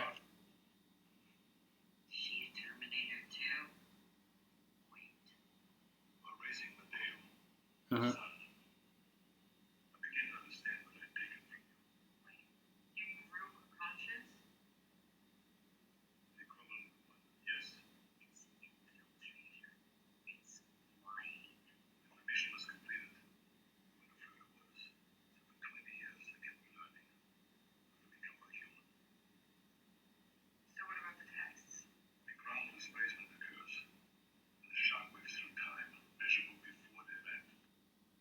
What? Okay. Okay. I'm gonna play. This is shock waves through time. This is the screenwriter's a way of describing how Carl knows to send these texts. This is the description, guys. So what about the texts? The ground displacement occurs. The shock waves through time, measurable before the event. What? Yeah. Explain that to me. Me explain that to you? Exactly. What I'm the not fuck? a quantum physicist. I don't know. What the fuck? I mean, it makes sense in a sci-fi universe, I guess. I don't know. You know what it sounds like to What's me? up? It sounds like bullshit. Okay. It sounds like bullshit. It sounds like they were like, fuck, we kind of have a big plot hole here. How does Carl know to send these texts? Okay, well, first of all, we're going to have Arnold say it so that people are like, what the fuck did he just say? Because people are like, what the fuck did Arnold just say all the time? All right. You know what I mean? Sure. So we're going to give big details to an Austrian guy. Mm-hmm. Okay? Mm-hmm. Now, I'm not dissing his accent, but I kind of am because when he said that, I was like, what did he just say? Yeah. It's really the first part that I don't catch. Okay. But anyways, and then we're just going to come up with some bullshit about shock waves and there you go. That's how he figured it out. Okay. It's like one little line. Man, I have no problems with that whatsoever. I had no problems with that at all. These people get paid so much money. Yeah. That's the best they give us? What's wrong with it? I don't understand. I don't understand what you think it's wrong with it. It's bullshit. Okay, well, there you go. That explains everything. Bullshit. I mean, what do you guys think? Do you think it's bullshit? I don't think it's... Personally, I'm just like, okay, yeah, sure. He can detect when other Terminators are coming down. Like, cool. Makes sense. Yeah, there'd be some kind of sensor for that, you know? It's just like, because, like, what if, like, they needed to send a shitload of them back? It's like, I don't want to get stuck in that giant orb and cut into half, you know what I mean? Like, I don't know. I don't know, man. I don't know. Okay. I could keep let me know. I want to know what you guys think about it. Let us know. Yeah. What else are we doing? Do you think they killed John only because they couldn't get Edward Furlong back full time? Why couldn't they just recast? I don't know. Well, I don't think they should have gotten Edward Furlong back because of what I said. I think he's still recovering from his side effects. Yeah. And I think it would have just been a pretty bad performance. And it would have been like, this is John Connor? Because then in our heads, we would have been like, Jesus fuck, what was he a fucking drug addict? And then he was in real life, you know? Yeah. So I think it was best to not cast Edward Furlong. Okay. Sure. Recasting though, that's another issue because people have issues with that. So I think they had to do what they had to do, but they did it too soon and they didn't do a service to John's death. That's my issue. Terminator 1 and Terminator 2 had a lot of in-camera because they used reverse projection rather than blue-green screening. Yeah. Oh, okay. Yeah, that stuff that, like where they're on a set and like behind them is a screen of footage. Yeah. And then like they put them in front. So like remember in old movies when they're in like cars driving? Yeah, it's like the things going that's by. rear projection. Okay, gotcha. That's rear projection. Yeah, okay. Right? That's rear projection, guys. I'm pretty sure that's what it is. I like the idea. I like the idea of a younger Arnold looking Terminator in Salvation. Oh, so you liked you liked the Arnold in Terminator Salvation? Jesus, I don't know. That was the one with Christian Bale. Christian Bale, yeah. Where he had his tyrant. What don't you fucking understand? I just watched that the other day again. Really? Yeah, it just happened to like pop up on my YouTube feed. Oh, okay, just that moment? Just the Christian Bale rant, you know? Yeah. I'm gonna fucking kick your fucking ass! Drapes was a Cameron idea. Danny, are you being serious? Are you serious? Danny, are you being serious or are you just fucking with me? Are you just fucking with me? That's so funny. Gershom says, anytime there's a new Boston Dynamics or DARPA breakthrough, the whole damn world goes Skynet. Yeah. Skynet could not be more relevant than it is today. Okay. Yeah, fair enough. Definitely. Yeah. In the Terminator 1 novel, I believe it says the 1984 Terminator would have gone into hibernation mode and waited for Skynet to take over. Then reported to the mainframe to download its mission details. See? Interesting. That's fucking good. Interesting. Yeah. That's fucking good. That makes a lot of sense, actually. Why? They should have done... That would have been so fucking cool. Yeah. Can you imagine that? Like, I don't know how it would have played out, but just imagining it in my head. Yeah. They're it's Sarah, it's Danny, it's Grace. And they're walking and something, and somehow they come across Arnold. Yeah. But he's in hibernation mode. Yeah. He's literally just frozen, right? But they somehow find a way to turn him on. Yeah. So you still kind of have the Arnold character who completed his mission, but he wasn't there to be a married man. He wasn't there to grow a conscience. He wasn't there to install drapes. You know what I mean? Man, you really hated them drapes, didn't you? Those fucking drapes, man. Heard it here first. Eddie don't like drapes. I mean, I love, like, those are drapes, right? Yeah. I love those drapes. Oh, thank you. Yeah. Now, if you're telling me an Austrian guy that weighs 400 pounds is installing them, I'm going, what the fuck? I look like I should install drapes. Maybe this is your calling, then. You got to learn to love the drapes, man. If you want to learn the new love the hashtag love the drapes. Hashtag love the drapes. That's actually kind of cool, though. I didn't know that. I love but that makes a lot of sense. Yeah, that makes a little bit more sense than like it just shuts down and it waits for judgment. Then. Right. I like that. No. Doshi, just go balls to the wall crazy and make Terminator show up in the Fast and Furious franchise. Yes, absolutely. Well, didn't he technically showed up in Mortal Kombat? He's in Mortal Kombat now. Yeah. Yeah, legit. Yeah. Just beats the crap out of people. Yeah. So why the fuck can't he be in Fast? He could be. Because franchises and studios owning them and stuff like that. Can you imagine that, though? Hell Vin yeah, Diesel, they're like awesome, driving on the road and like the time bubble appears. Might as well. The Fast and Furious franchise is weird as heck, so. You could be onto something, Doshi. Danny Brooks, same with Alien. Alien was intended to be a one-off. Yeah. I think most films are. Especially back in like the 80s and... Yeah. Maybe not so much nowadays. Yeah, nowadays it's all about sequels. Exactly. TheBeast.com, they could have said their networks are linked. Oh, yeah, that would be interesting. That would have been cool. Well, with the new one, though, that wouldn't have made as much sense because it's a different, it's a different type of machine. It's not from the Skynet Terminator. Because he knew where the new Terminator was. You're talking about Arnold? Yeah. Arnold knew. Carl knew where the new Terminator was. The Rev 9? The Rev 9, because that's why Sarah was there. She gets the text that they go through that whole thing. Remember, she got a text saying that this new Rev 9 was this new Terminator. Was coming back. So but technically, they wouldn't be on the same network wavelength or whatever because he's from a completely different AI system.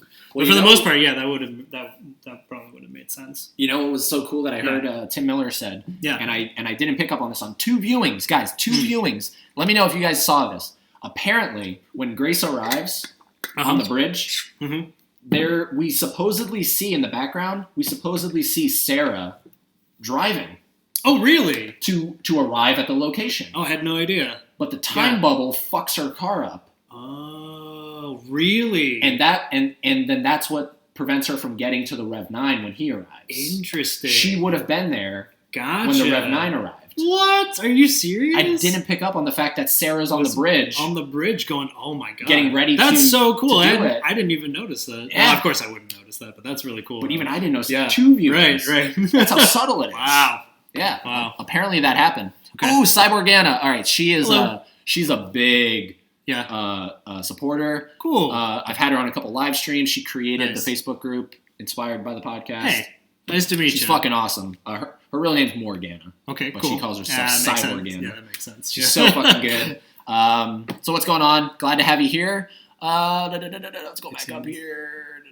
Okay, wouldn't Sarah have a burner phone? What's a burner phone? It's like one of those temporary phones that you can get them at Walmart and stuff. And you just load minutes onto Oh, it. okay. And you talk through it, send texts, and you can throw it away. Just as easily. Maybe she did. Right. It wasn't ever stated what kind of a phone she had. True. Yeah. Right? But I don't think you'd go through that much of a hassle to wrap it up in 20 potato bags every time you wanted to use it. Just like I kind of like that. right. Does that actually work? Burner phones? Yeah. People use. No. Putting your phone in a. Not a clue. I personally, I was like, that sounds like kind of bullshit to me. So but that I'm not sound- 100. That one sounded That like sounded bullshit like bullshit. to me. To me, that sounded like bull. But maybe it does work. I have no idea. Yeah. Interesting. Yeah. I never heard of that before. Putting your phone in like foil, yeah. and it Maybe. GPS doesn't work. Maybe. Who knows? We should try that because all you have to do is put it turn your phone on GPS Yeah. and try to get Okay. I don't know how we'll see it from inside the bag, but okay, I'll give it a shot. well no because you'll try to get the voice to tell you directions, right? Oh yeah, Right? yeah. And Searching it'll- for signal. Yeah, and- Oh yeah, we should do that. Let's give it a you shot. won't hear anything. Yeah, let's give it a shot. All right. I don't know. Does it work? Yeah. Let us know, guys. Yeah. Text in. If you put the deleted scenes back into the Terminator 2 is a remake of the original film. Wait. Oh really? If you put the deleted scenes back into the Terminator 2 is a remake of the original film. Oh yeah, I know what you're talking about. Where Cyberdyne. there's a deleted scene from the first film where Okay. Sarah looks up Cyberdyne Oh okay, gotcha. because in the first film, Yeah. she wanted to go to Cyberdyne, Gotcha. but Cameron cut it out I see. for the potential of the maybe we second film, yeah. maybe we could explore this Yeah, later. that makes a lot of sense. Yeah. Okay. Cool. No. Yeah, I forgot. Well, I didn't forget about it, but I never thought about it that way. No. In the Sarah Connor Chronicles, which I'm not Yeah. very familiar with, it's that TV show. Okay. Didn't a Terminator get sent back to a wrong time period and just hibernated in a wall until the right time? Oh, okay. Cool. I cannot answer that. You know who could answer that? Gershom. Gershom. Gershom loves the Sarah Connor Chronicles. Cyborgana, sorry I'm late. Heart, love ya. Was fixing my grand folks' PC. Yeah. Nice. I know how that goes. Awesome. Yep. Well, you're big into that stuff too, right? Like, No, I wouldn't. you know? No, not really. remember when you came on the podcast? I called you Yeah, I told you not to do that. a super tech guy. I'm not a super tech guy, guys. I'm not. I called you essentially Miles No. Dyson. I just like video games a lot. That's it. I Yeah, but, just like, like coding. video games. Coding. I have coded. I'm not a good coder at all. Okay. I'm not a good coder by any means. So. All right. But I do like computers and stuff. So Um, I'm no Cyberdyne employee. you're no Miles Dyson. No, I'm the no guy Miles that Dyson. is most directly the guy that's most directly responsible. Terminator 7: Rise of the Drapes. I fucking love it. God damn it! Maybe that's the comment of the day. That's so- Maybe that's the comment of the day. Yes. Damn it! Rise of the Drapes. My God. Put him up. Put him up, Carl. Carl! Put the drapes up, Carl! You know? Oh, Shit. Carl jerked the chip bag. Well, I think that he said that she took him out of the bag. Yeah, because he was like, But maybe. if you don't want to be Yeah. tracked, then you should keep your phone in the chip bag or something like Something that. like that, Yeah. Yep. T2 is T1ish. Yeah. It kind of is. I mean, look. But see, that's the issue. It still felt fresh, right? Because essentially, Terminator 2 is the same idea of sending something back to protect. Right. Yep. But it still is fresh because it's only the sequel. Now we're up to 6 films, essentially. Yeah. This is the 6th film, and they're still doing the exact same fucking thing. Right. Send something back to protect. Yep. So, Carl's humor was spot on. Also, this is Texas. Yeah. Oh shit! That's Why did I true. forget Yeah, Gershom? that's a That good one. he lives in Texas. He lives in Texas. Oh, So that's yeah, funny. you definitely probably love that line. Ooh, there's your cat. Little cat. Yeah, I totally forgot that. Let's see here. Gershom says, atthebeast.com. Yes, that's an episode in the Sarah Connor Chronicles. Cool. Okay.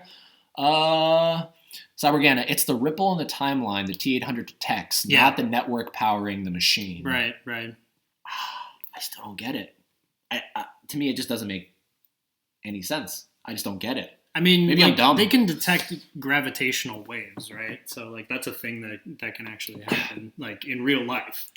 So gravitational waves? Yeah, gravitational waves, right? So it's this idea of, like, okay, this is really rudimentary, but the idea behind it is, like, there's objects in space that are so superly massive, and usually it's, like, not quasars, I can't remember what the star type is called, like neutron stars or black holes, and they'll, like, spin. There's, like, ones that are, in the gravity well of each other, and when they spin, it, like, messes up space enough to be able to, like, detect the, like, minute stretching that happens over, like, a super long distance away. Okay.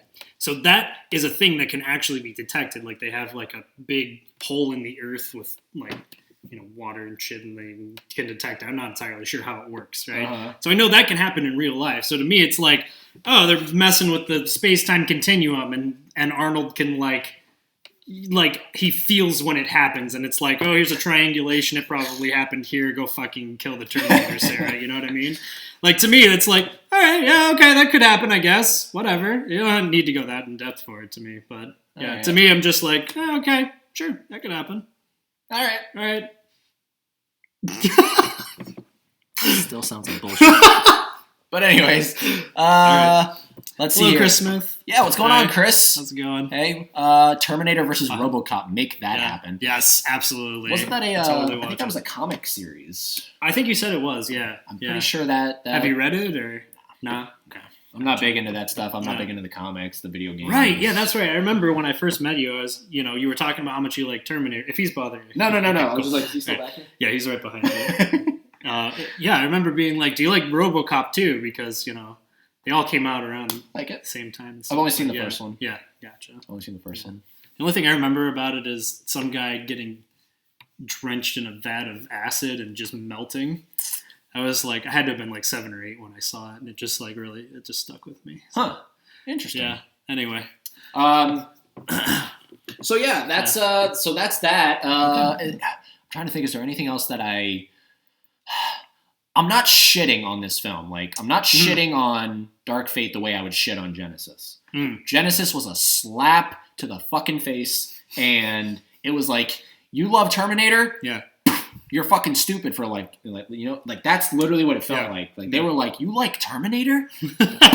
You're dumb. Yeah, that's what it felt like. Yeah. Dark Fate isn't that. It's they tried. I can see they tried, and I know making movies, it's a difficult thing. It's a team effort, and that's maybe the issue. You have all these voices, and really you look at this film has multiple writers on it. It has multiple people credited to the story. So you had a lot of cooks in the kitchen, right? Yeah, throwing ideas. A lot of times when that happens, it's just like kind of you get this kind of watered down version of maybe like like someone who is more like visionary might be able to get to. You know what I mean? Like when it's that much of a team production, I feel like I've like most movies that I've seen where it's like 5 or more writers or something like that. And even when I've done like acting in my, like myself just on the small stage, when I've had more than like one director, like it's always been a shit show. Yeah. Every single time. Like and not just like a normal shit show, but just like, I can't believe any of this shit is happening kind of stuff. So yeah, Cooks in the Kitchen sounds just about right. Yeah. Shout out to Dave McRae, because he's a YouTuber I watch, and that's one of his like famous sayings. It's a shit show. It's a shit show. Yeah. He's almost made it like his like calling card. So shout out to him. Adobe Premiere was used to make Dark Fate the first time ever in a big production, and now I now hate Adobe. Yeah. How dare they use How dare they use this film as a testing ground? Yeah. That's why it's an inconsistent mess tonally. Interesting. Really? Okay. You think because of Adobe Premiere? That's why? I can't say one I don't way know or if the it's other. that. Isn't That's Adobe Premiere interesting. just like an editing thing? Yeah, some kind of editing. I don't think it has anything to do with no disrespect, Cybergan. I don't know if it has anything to do with Adobe Premiere. I wouldn't know either way. It's just an To be editing honest, software. yeah. It's literally where you I can got a cut couple- shit. Yeah, That's it, I have no idea. right? Maybe. I mean, I know that they have you can do effects, Yeah, but I don't think you can do major super studio effects. maybe. I I mean, it depends on how good you are, I guess. I don't know. Dear God. I don't know really how major super studio effects are made, so Well, I haven't really got into the lore of it. I would imagine that they don't that they have just they have computers that are not Adobe Premiere that are just effects things that they can click around. They can, you know what I mean? Yeah. I don't know. Doshi, so disappointed Carl didn't take his son to the mall and find him an action doll, set on Christmas and yell, "Put the cookie down." That would have been so great if it turned out to be a spiritual sequel to Jingle All the Way. Oh my god. Or they just had a little scene, this movie took place around Christmas. It's I will help you, but first I got to go find this Turbo Man. Oh my god. Have you seen Jingle All the Way? I have. Okay, It's been a while though. Each scene was micromanaged by a different person. Mm. Yeah. Do you feel that way? I don't know if each scene, because I do know that Tim Miller was, and I like Tim Miller. Mhm. I like Deadpool. Oh, he did Deadpool. He did Deadpool. That's his Gotcha. one movie prior to this. Oh, okay, cool. I liked it. I thought it was a pretty solid superhero movie. It's one of my favorites, actually. Mhm. And I'm not big into superhero movies. So I had faith in it, and I was positive about him. So I don't know if each scene was micromanaged by a different person. I do know that because I had Billy Ray on, who's one of the credited writers to the script. Okay. And, they basically went through drafts of the script, and he was brought in to basically rework the stuff. Oh, okay.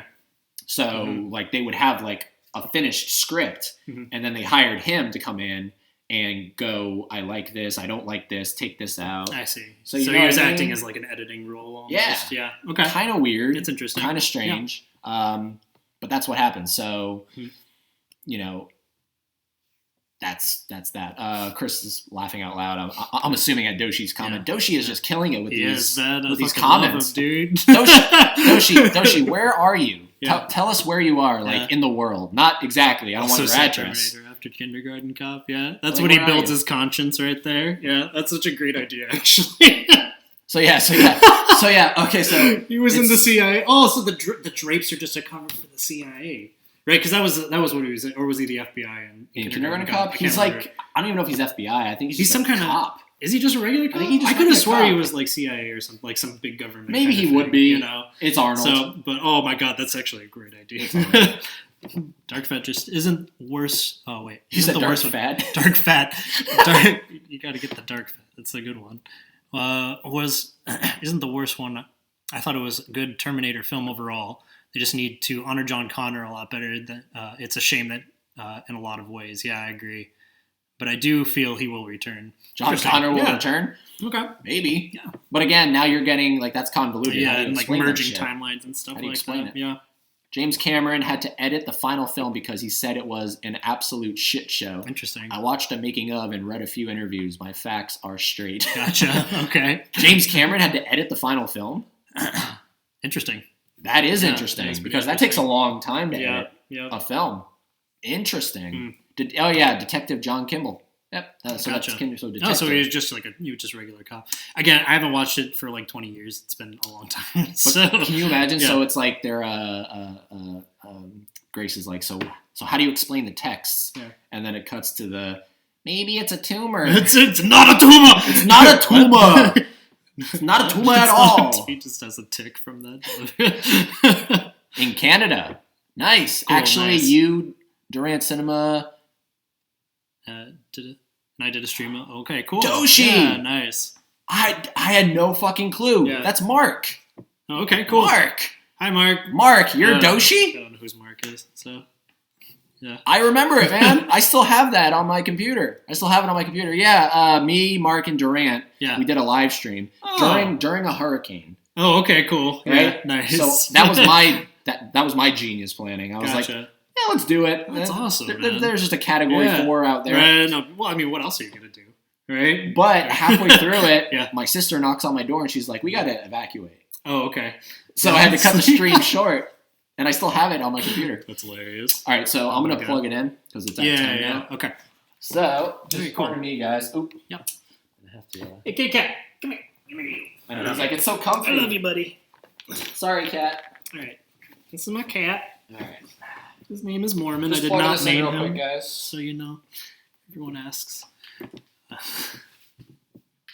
Any other? What's up? Any other comments? Mm-mm. No, not yet. Well, this is my first time ever live streaming. Yeah. I gotta be honest. Yeah. I hope It's I'm doing fun. okay. I hope It's you guys fun. are Yeah, entertained. you're doing great. Man. Yeah. I like it, and especially when you have people in the Yeah. chat room. Exactly. It's yeah. no fun when you're just talking to yourself. Right. Right. All right, Jesus. Pull this out. There we go. There we go. All right. I also thought it was weird. So actually, I'm looking this up here, and it's saying stuff about the EMP. So when they showed the EMP, I thought it was kind of weird looking. Like it looked like a grenade of some kind. yeah, You yeah. know what I mean? Yep. And I'm like, I'm not sure that's what I would have like gone for as the look for an EMP. Like, but I don't know. Yeah, the EMP was That was also kind of weird because they brought in that. Was that character ever in another Terminator or anything? The guy that gave them the EMP, you know? that guy Yeah. that like walked up and he was like, "It's never good to see you come." Yeah, exactly. No, yeah. as far as I know. Yeah, okay. He's- That was just yeah. kind of weird because they like just brought him in and They then had killed history. him. Exactly. Yeah. Clearly. They had history. You never really hear about it. And then he just gets shot and is like, God damn it. Oh, get on the freaking plane. Yeah. And that's it. He's Yeah. just kind of like this bridge. Like that whole part was just, yeah. Katie, yes. Cyber Scruffles. Aw. With a possible Terminator 7, how would you execute it? Jesus Oh. fuck.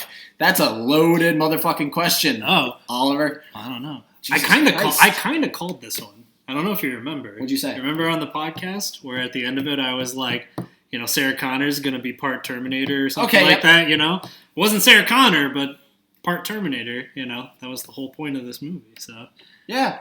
Well, I'm not tooting my own horn or anything, but... I mean, she was Yeah. kind of part Terminator in T2. She was very Oh, dehumanized. yeah, exactly. You know what I mean? Yeah, And I think you sure. said that. in Yeah, the that was podcast. like I was thinking, The she's going to go beginning. down this path of, like, being a... Yeah, you she hunts Terminators. Right, exactly. Yeah. She's a Terminator. She's a hunter. Terminator And then of she drinks Terminators. herself to sleep, she said. Yeah. Yeah, that was a weird line. I didn't like that one. Enough of a resume Yeah, for you? enough of a resume. We get it, Sarah. You're a badass. Oh, my goodness. Yeah, Holy Oliver. cow. All right, so Oliver, Yeah. I want to answer your question. With a possible Terminator 7, how would you execute it? Hmm. So I can't, obviously, because this is so spur of the moment, Hmm. I can't give you exact details, but clearly they're going down the path of Danny is now in charge, Mhm. and Sarah is by her side. Mhm. So clearly you bring back Sarah. Okay, so you bring Linda back, hopefully pretty soon. Mhm. Yeah. You know, because I mean, I think even Linda Hamilton was like Jesus, what's going to be next? Like, Mhm. am I going to be in a wheelchair? Yeah. You know what I mean? So get these things going here.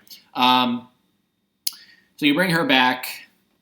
I don't know, but Linda only wants to come back. See, the only reason Linda came back was because she felt there was an evolution to the character. Right, yeah. And Mhm. whether or not there was, it wasn't as big of a contrast between 1 and 2. You know what yeah. I mean? Yeah, for sure. Going from this waitress to this hardened warrior. Yeah, absolutely. So- I mean, that's kind of hard to beat. That's you a know, like big what I'm saying. jump. That's a big jump there. Yeah. So there was Yeah. some evolution here, you know. Yeah. But I don't even know if it was evolution in her physicality. It was Mm. evolution in her dealing with the fact that she lost John. Right. And now she's wandering this world Yeah. without John. I think that was her big evolution in this one. You know, now she's kidless. Mhm. She deals with that. Yeah. But all she does is hunt Terminators. You know Right. what I mean? Yeah. That's kind of a low bar, I think, if that's all she was. You know? If You know. hypothetically speaking, Mhm. let's say John doesn't die in Mhm. Dark Fate. But they lose connection somehow. Okay. And John goes off. Mhm. Right? And now Sarah is just by herself. Mhm.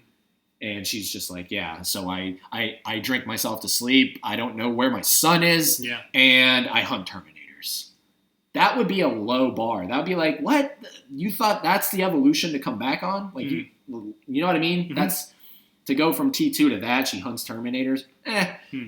The fact that they kill John at the beginning, that adds to her evolution. Yeah, it adds to her evolution. Yeah, now she has real motivation. Yeah. Whether or not, you like the fact that John was killed, and I can totally see the reason why you wouldn't. It does give her that push to be like, become this, dead inside, like, gonna kill all the Terminators, revenge plot kind of woman that she becomes, And I think that is the evolution of her character in this, is like learning to forgive the past in a way, and then learning to take on this new protector role and not be just a hard ass all the fucking time. You know what I mean? Whether or not she succeeds in that, kind of hard to see. But I could see her, if they were to do another movie, her becoming like this mentor role and doing some kind of self-sacrifice kind of thing to like make sure that the future lives on, and proving to herself her own humanity, even though she's been down this rabbit hole of being, revenge driven and cold and heartless for years and years now. Yeah. So that's where I would take her character specifically. Yeah. It's hard to say though. Yeah. In the next film. That's what we're talking about. Yeah. Right? Oliver's question. But it's hard to say, like, where do you take the rest of it though? It's just, I feel like there's so many possibilities, right? Because even, Gershon was talking about, like, every time a new company comes out with like the robots or, the new AI, it's like you feel like Skynet is like right there behind it, right? So there's so many different ways that it could manifest itself. Like, I don't know. It feels like the future's limitless, right? In that respect. Yes, but I honestly think that if you want to break the cycle of, that's what I thought Dark Fate should have been. I thought Dark Fate should have had no time travel. It shouldn't have been, we send this thing back to protect you because now this thing has been sent back to kill you. That is retreading shit. Yeah. I think that this film should have had no time travel. It should have been a present-day story with a threat in the present. Because according to the mythology of Terminator 1 and 2, we're 10 years, literally, right now, we're 10 years away from 2029, which is when all this stuff is being sent back from. Right. So we're living in the era of this stuff actually happening. We don't need time travel and all this shit. You know what I mean? So I don't know. I think the next film, this is my one contribution to it. If I was in the writer's room, I would apply the same thinking I had for this film to the next one. I'd be like, guys, stop with the fucking time travel. Stop it. Yeah. Just keep it present. It messes too many things up to you. It just adds convoluted, and it just makes people go, this is just another retread of the... Because Terminator is having such a hard time breaking out of it. It's the... yeah, that's 100% true. What's it say? Doshi, the de-aging look better than the end does. I agree. Okay, yeah, sure. Yeah. Doshi, John Wick versus... It sounds weird now that I know you're Mark. So I'm going to say Mark now. But Doshi's cool. Yeah. And correct me if I'm wrong, Mark. Doshi is because you love Yoshi, right? Oh, is it? I think it's because he loves Yoshi. Oh, that's cool. I like that. I think it's because he loves Yoshi. The augmented human aspect was hilariously bad. Grace was amazing, but no way do the new Resistance have the time nor materials to create her mech upgrade. Gotcha. Interesting. Maybe. Yeah? Yeah, maybe. Yeah, why not? I think it's a little... Yeah, someone said... I forget where I saw it or heard it from, but someone was like, why did she have to be a human hybrid? Why couldn't they have sent a Terminator? Just sent a Terminator. Yeah, maybe. Because then you kind of get rid of that issue. Well, it's like, where did the Resistance come up with this? Well, so I think that the idea was that it's an experiment. Like, that's the thing that I got from it, was like, it's this idea of it's an experimental treatment, right? And Grace is like, I'm on my deathbed, put me in the fucking thing just to see if I lived through it. And then, it's like one of those, it's like Halo, right? You ever played any of the Halo games before? Uh-huh. So I don't know if you've ever I read a couple of the books back when, and it goes into talking about what the Spartan kids had to go through, right? And just goes through all this really like in-depth and brutal training that they had to do, only just to be able to live through the augmentations that were done to the body. But it was like their last ditch effort, right? Yeah. It was like, we're literally throwing everything at this because if they find out where the Earth homeworld is, we're going to die. That's the kind of feeling that I was getting from it, was like, it's this really experimental, no one really knows about it, it's very hush-hush, but she, because she is like best friends with the commander, knows what it is and knows that this is like some shit that they're going to be trying to do in the future. And this is probably where I would take a part of it, is like, you want to have those augmentations, right? You want to, because like that's the only way you're going to be able to keep up with a Terminator. You're never going to be able to kill one otherwise, unless you have like some kind of crazy superpower shit going on for yourself, right? So, yeah, I don't know. I think that it's like, it's possible. But if they're always on the run and they're always getting invaded and shit like that, at the same time, I'm just like, who knows, Like, we don't see much of the future. All of the other Terminators are just like, they're showing what's going on in the future and how humanity is. And so in this one, they didn't really show too much what went on, right? True. Yeah. So it's kind of left up to like interpretation, but yeah. That's why a lot of people love or think that Salvation, that Salvation kind of is like, and it is. It's the standout in the franchise simply for the fact that it's all in the future. Right. It's all in the future. Right. Yeah. Granted, it's in a future that has come and gone because it's set in 2018. Yeah. But it is in the future. So I think the next film, if it's not in the present, put it in the future. Yeah. But have no time travel. And try to do what Salvation did, but do it correctly. Terminator's not meant to. Yeah, absolutely. I use references from like things that I know. And I know Halo much better than I know Terminator, so okay. You're that's talking it. about That's the only thing I was just. The Terminator is not meant to be Halo. I don't want it to be Halo. I don't want it to be Halo. You know what's funny is that whole like the whole future that we saw in Dark Fate. Yeah. Did you ever see Edge of Tomorrow? No, but I wanted to. Okay. And I've heard it's really good. It is really good. Yeah. Or Live, Die, Repeat, depending on who you talk to. I call it Edge of Tomorrow. The future in Dark Fate reminded me very much of that kind of thing. It didn't give me Terminator future vibes. It gave me Edge of Tomorrow vibes with these like spider things. Yeah. Like, what the fuck? What the fuck? I didn't like that either. Did you guys like that? Like these like they look like... those... Oh, you mean the... In the future, when they're like splitting apart, they were a little look weird. Like spiders. Yeah, shits. yeah. But it makes sense though, because like the human body isn't like the most optimized as far as like physical performance, right? So in some ways, like if you're going to use an infiltrator unit, it makes sense that if it's going to be a human. But if you're going to use like a combat unit, like make it a cheetah or something, so it can just maul things, right? Like just it can run literally anything down and just maul it to death, right? So yeah. I don't know. All right, so he said yes. Yes, it is Yoshi, but switch the Y to D. Nice. Yeah. They should set it in the future, kind of like Salvation did. I agree. Yes, I've said all that along. Okay, he's talking to. Those kind of surgeries would take years to complete and heal from. Yeah, and you're probably right. And what? And creates of antibiotics. Give the rights to Terminator to Kevin Feige. He would know what to do with it. Who's Kevin Feige? He's the guy that runs Marvel.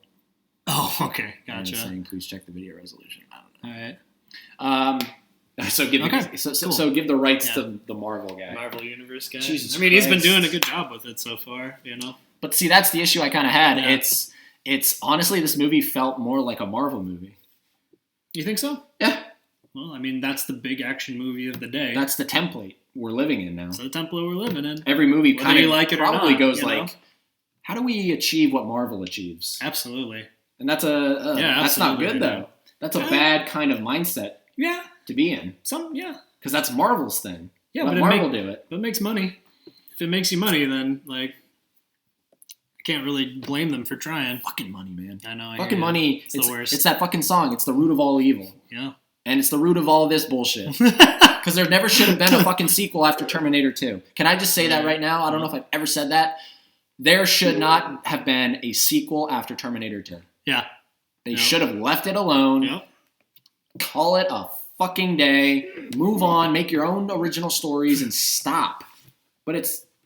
Fuck. Here's a question. Here's a question for you and for everybody in the chat room. Okay. How many more years do you think we have in movie making? Mm-hmm. Because I can't imagine we have much longer to the point where we literally run out of ideas. Because you go to the theater now and you look at how many of those movies are based off of something, sequels to something, reboots of something. Very hard to find an original movie playing today. So how many more years do we have until we completely run out of ideas? I don't think it's... And it's all sequels, remakes, all this shit. I honestly don't think it's ever going to happen. You don't think it's ever going to happen? No, not really. I mean, I've always heard that there's like only like 5 stories or something like that just get retold basically over and over again. I'm not really sure that I completely agree with that. I guess thematic-wise, it's hard not to tread, similar ground as other, media and stories and stuff like that. But I think that once production abilities get to the point where, and we might even be there now, once production, get to the point of being able to be like indie gaming or something like that, and people can just put out their own shit, I think you're going to see a huge resurgence of like what it is to like be a movie and what, all these different kind of artsy kind of thing. And I think that will just go play back and forth to a lot of stuff. Like I think indie gaming personally is like the bastion of gaming, right? That's where I've played in the last 20 years or last 15 years or so. Almost all of my favorite games have been indie games. And it's because they come from small studios that have a singular vision, that want to tell a story that maybe perhaps hasn't been told in the specific way, or it has some nuance that another game doesn't have. And I feel like movies need to go through that kind of renaissance. You know what I mean? Like, I feel like if they can get to that point of being distributed and being widely seen and made, and somehow the producers of them can make money, then you'll see a resurgence of, new types of movies and new types of stuff like that. But maybe movies aren't exactly there yet or something. But that would be what I would think would be the future of movies. Okay. I don't know. What do you think about it? I think we're, so you're more positive about it. I'm more like, no, maybe not in my lifetime. I can't imagine like the year we'll say 2150. 2150. I can't imagine is the end of all stories. Is like the year 2150. They're coming out with original movies. Because really, we're not even coming out with original stories today. I mean, one of the biggest examples of it is everyone loves to use is Avatar. It's like that's just Pocahontas. Yeah. That's just Dances with Wolves, but done in a different way. You know what I mean? Yeah. Like I said, I think that's more of a thematic thing, right? It's hard to break away into your own new theme, right? Yeah, because there's only so many. There's only so many, but like the nuances of how they happen, and then the lessons that you can learn from them, or the stories that you take away from them, like the specific stories it's countless, right? It's just endless. Yeah, so, very true. Yep.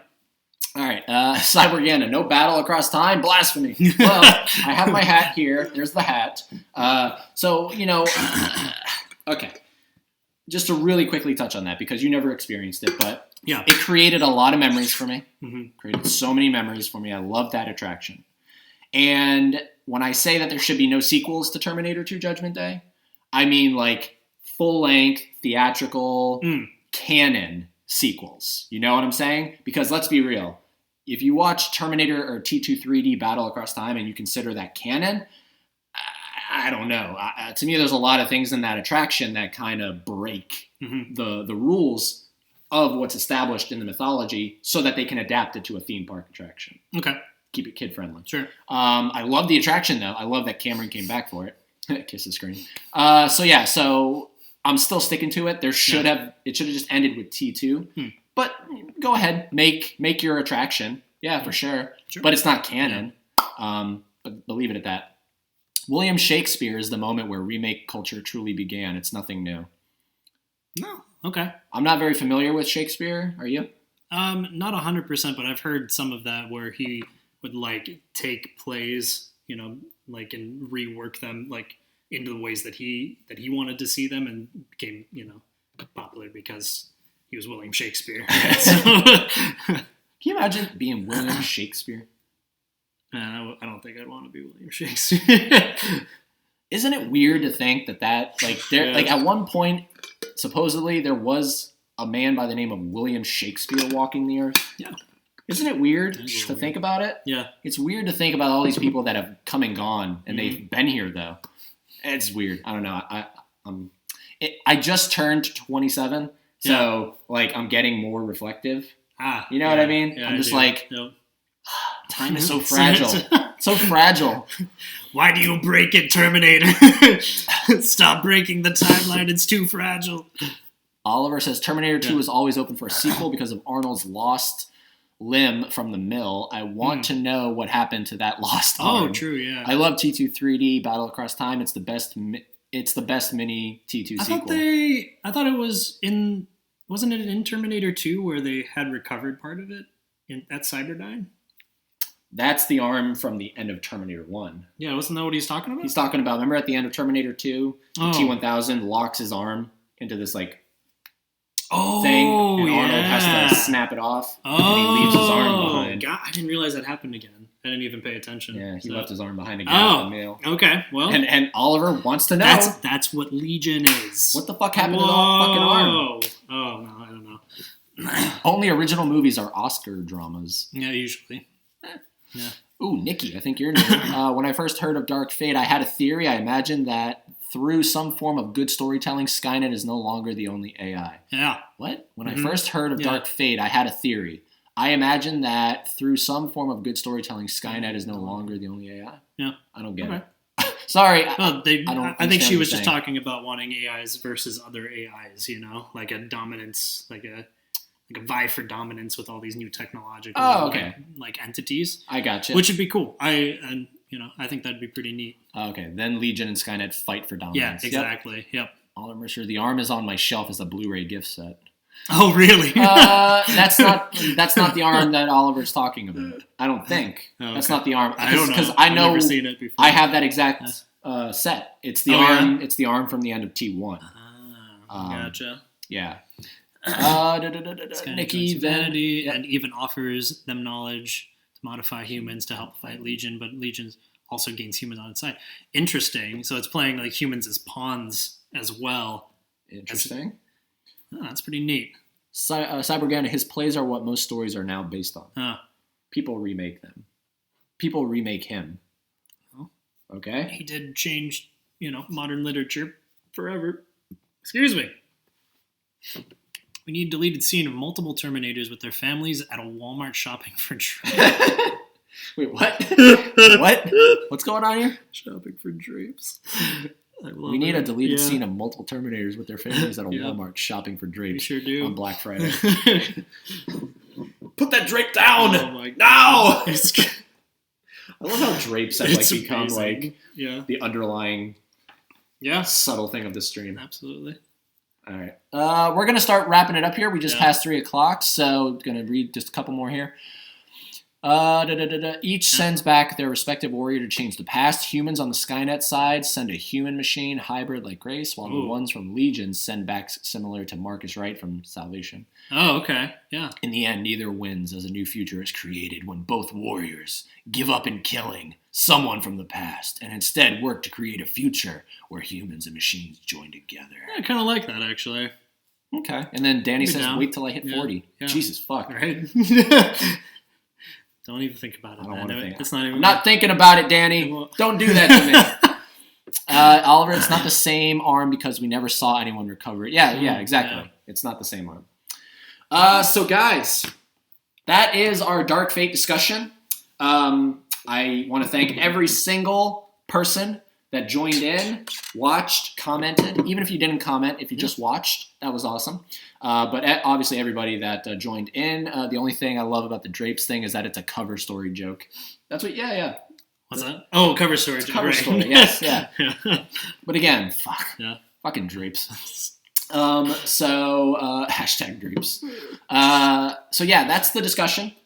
Real quick summation. Your thoughts? I like the fighting. You like the fighting? Yeah. All right. That's basically what it boils down to. So so if we're doing something just like you did, Oh, okay. I thought it was bullshit. I honestly think it's bullshit. I think it's bullshit. It's the best since Terminator 2, but what the fuck does that mean? That doesn't mean much because it's all been shit. So It's only uphill from here, right? just stop while you're ahead. Jesus fuck. Let's see here. Cyborgana, Linda's still a goddess. Love her to pieces. Absolutely. Absolutely. She killed it. She's so fucking good. Yep. Thanks for answering my questions. Absolutely. Mark, sorry, did you say it's your birthday today? I think I saw that in the stream there. Happy birthday. If it is your birthday, Heck happy yeah. birthday, man. Appreciate you right. joining us on the stream. Nikki, Eddie, it's always a pleasure. I got here too late, but I'm honored and humbled to see you, my brother in Termination. Heck yeah. Fuck Right. yeah. Thanks for the shout out. Absolutely. No No problem, Chris. Danny, thumbs up. Oh, just really quickly. Yeah. Because the thumbs up reminded me. Just to really quickly touch on the fact that I thought it was I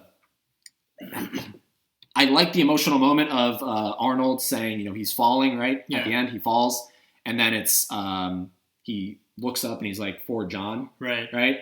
I like that they tried to do that whole emotional thing. Yeah. They tried to That replicate was nice. what they did with T2. Yeah. But it fell just a little short for me because one, I wasn't emotionally invested in the character the way I was with the father-son-esque relationship in T2.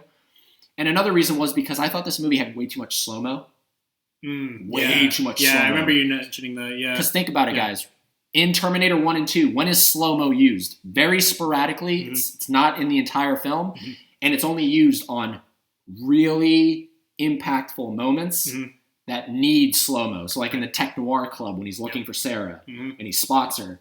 Or in Terminator 2 when he comes out of the elevator door and they meet for It's the first basically time. always like when they make eye contact The pivotal for the first moment, time. yes. Yeah, it's like... This movie Yeah. had too much of it just being action and then Right, slowing true. it down. Yeah.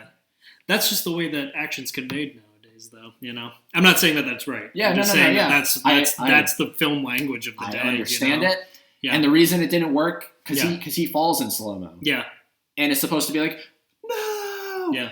It didn't work for me, and it felt like a ripoff of T2, but the reason T2 works, think about it. That's a slow-mo shot of him going down into the lava. Right. But it's not a slow-mo shot. It's just slow because he's being lowered. Right. True. Down. Yeah, that's true. They don't utilize classic slow-mo. They're utilizing the actual mechanism to lower him down in slow-mo. Right. And it works because you're like, don't go. Don't go. You're absolutely right. And I think it's mostly because the Terminator just didn't have the emotional connections to all of the characters. Because you only meet him halfway through the movie, right? So it's like... Arnold's not in this movie a lot. No, it was only about halfway. He took a real back seat in this one. Yeah, he did. Yeah.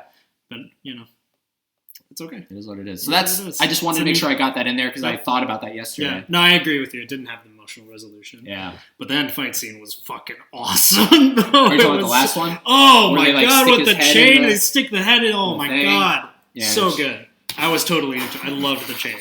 Seriously, the best part of the movie was the chain. It sounded like a fucking helicopter It sounded off. so cool, yeah. Helicopter. She was just like... Oh, man. Man, that was so cool. That was good shit. I'd watch it just for that again, so. Good shit. All right. Yes, it's his birthday. Happy birthday. Happy birthday. NFT2 should be changed to a middle finger now since we know how bad the franchise became. And Oliver Mercer, brilliant stream, Eddie and Jarrett. Cheers for answering my questions. Absolutely, not a problem. I hope T7 gets made because they could create something interesting still, I believe. But if T7 doesn't work, I say then stop. Yep. All right, that's that, guys. Great. Thank you so much for joining us. And, dude, we got to do this again. Absolutely. Thanks for having me on. Dude. I appreciate it. Fuck. Yeah, it's been fun. Yeah. Yeah. Hopefully you guys will join us again. And it might just be just a chill session. Absolutely. Just chilling with us. Go watch a movie and just talk about it or something like that. Whatever. Yeah. I'm down. All right, guys. All right. Until next time, keep it real. Keep on terminating. I know it's been a while since you guys have heard that. Keep on terminating. And I'll see you in the next stream or video for some more 101. Bye. I think that's it. Did it end? Did it? End the stream? Oh. Oh, no. Still going. Yes, I want to end the fucking stream.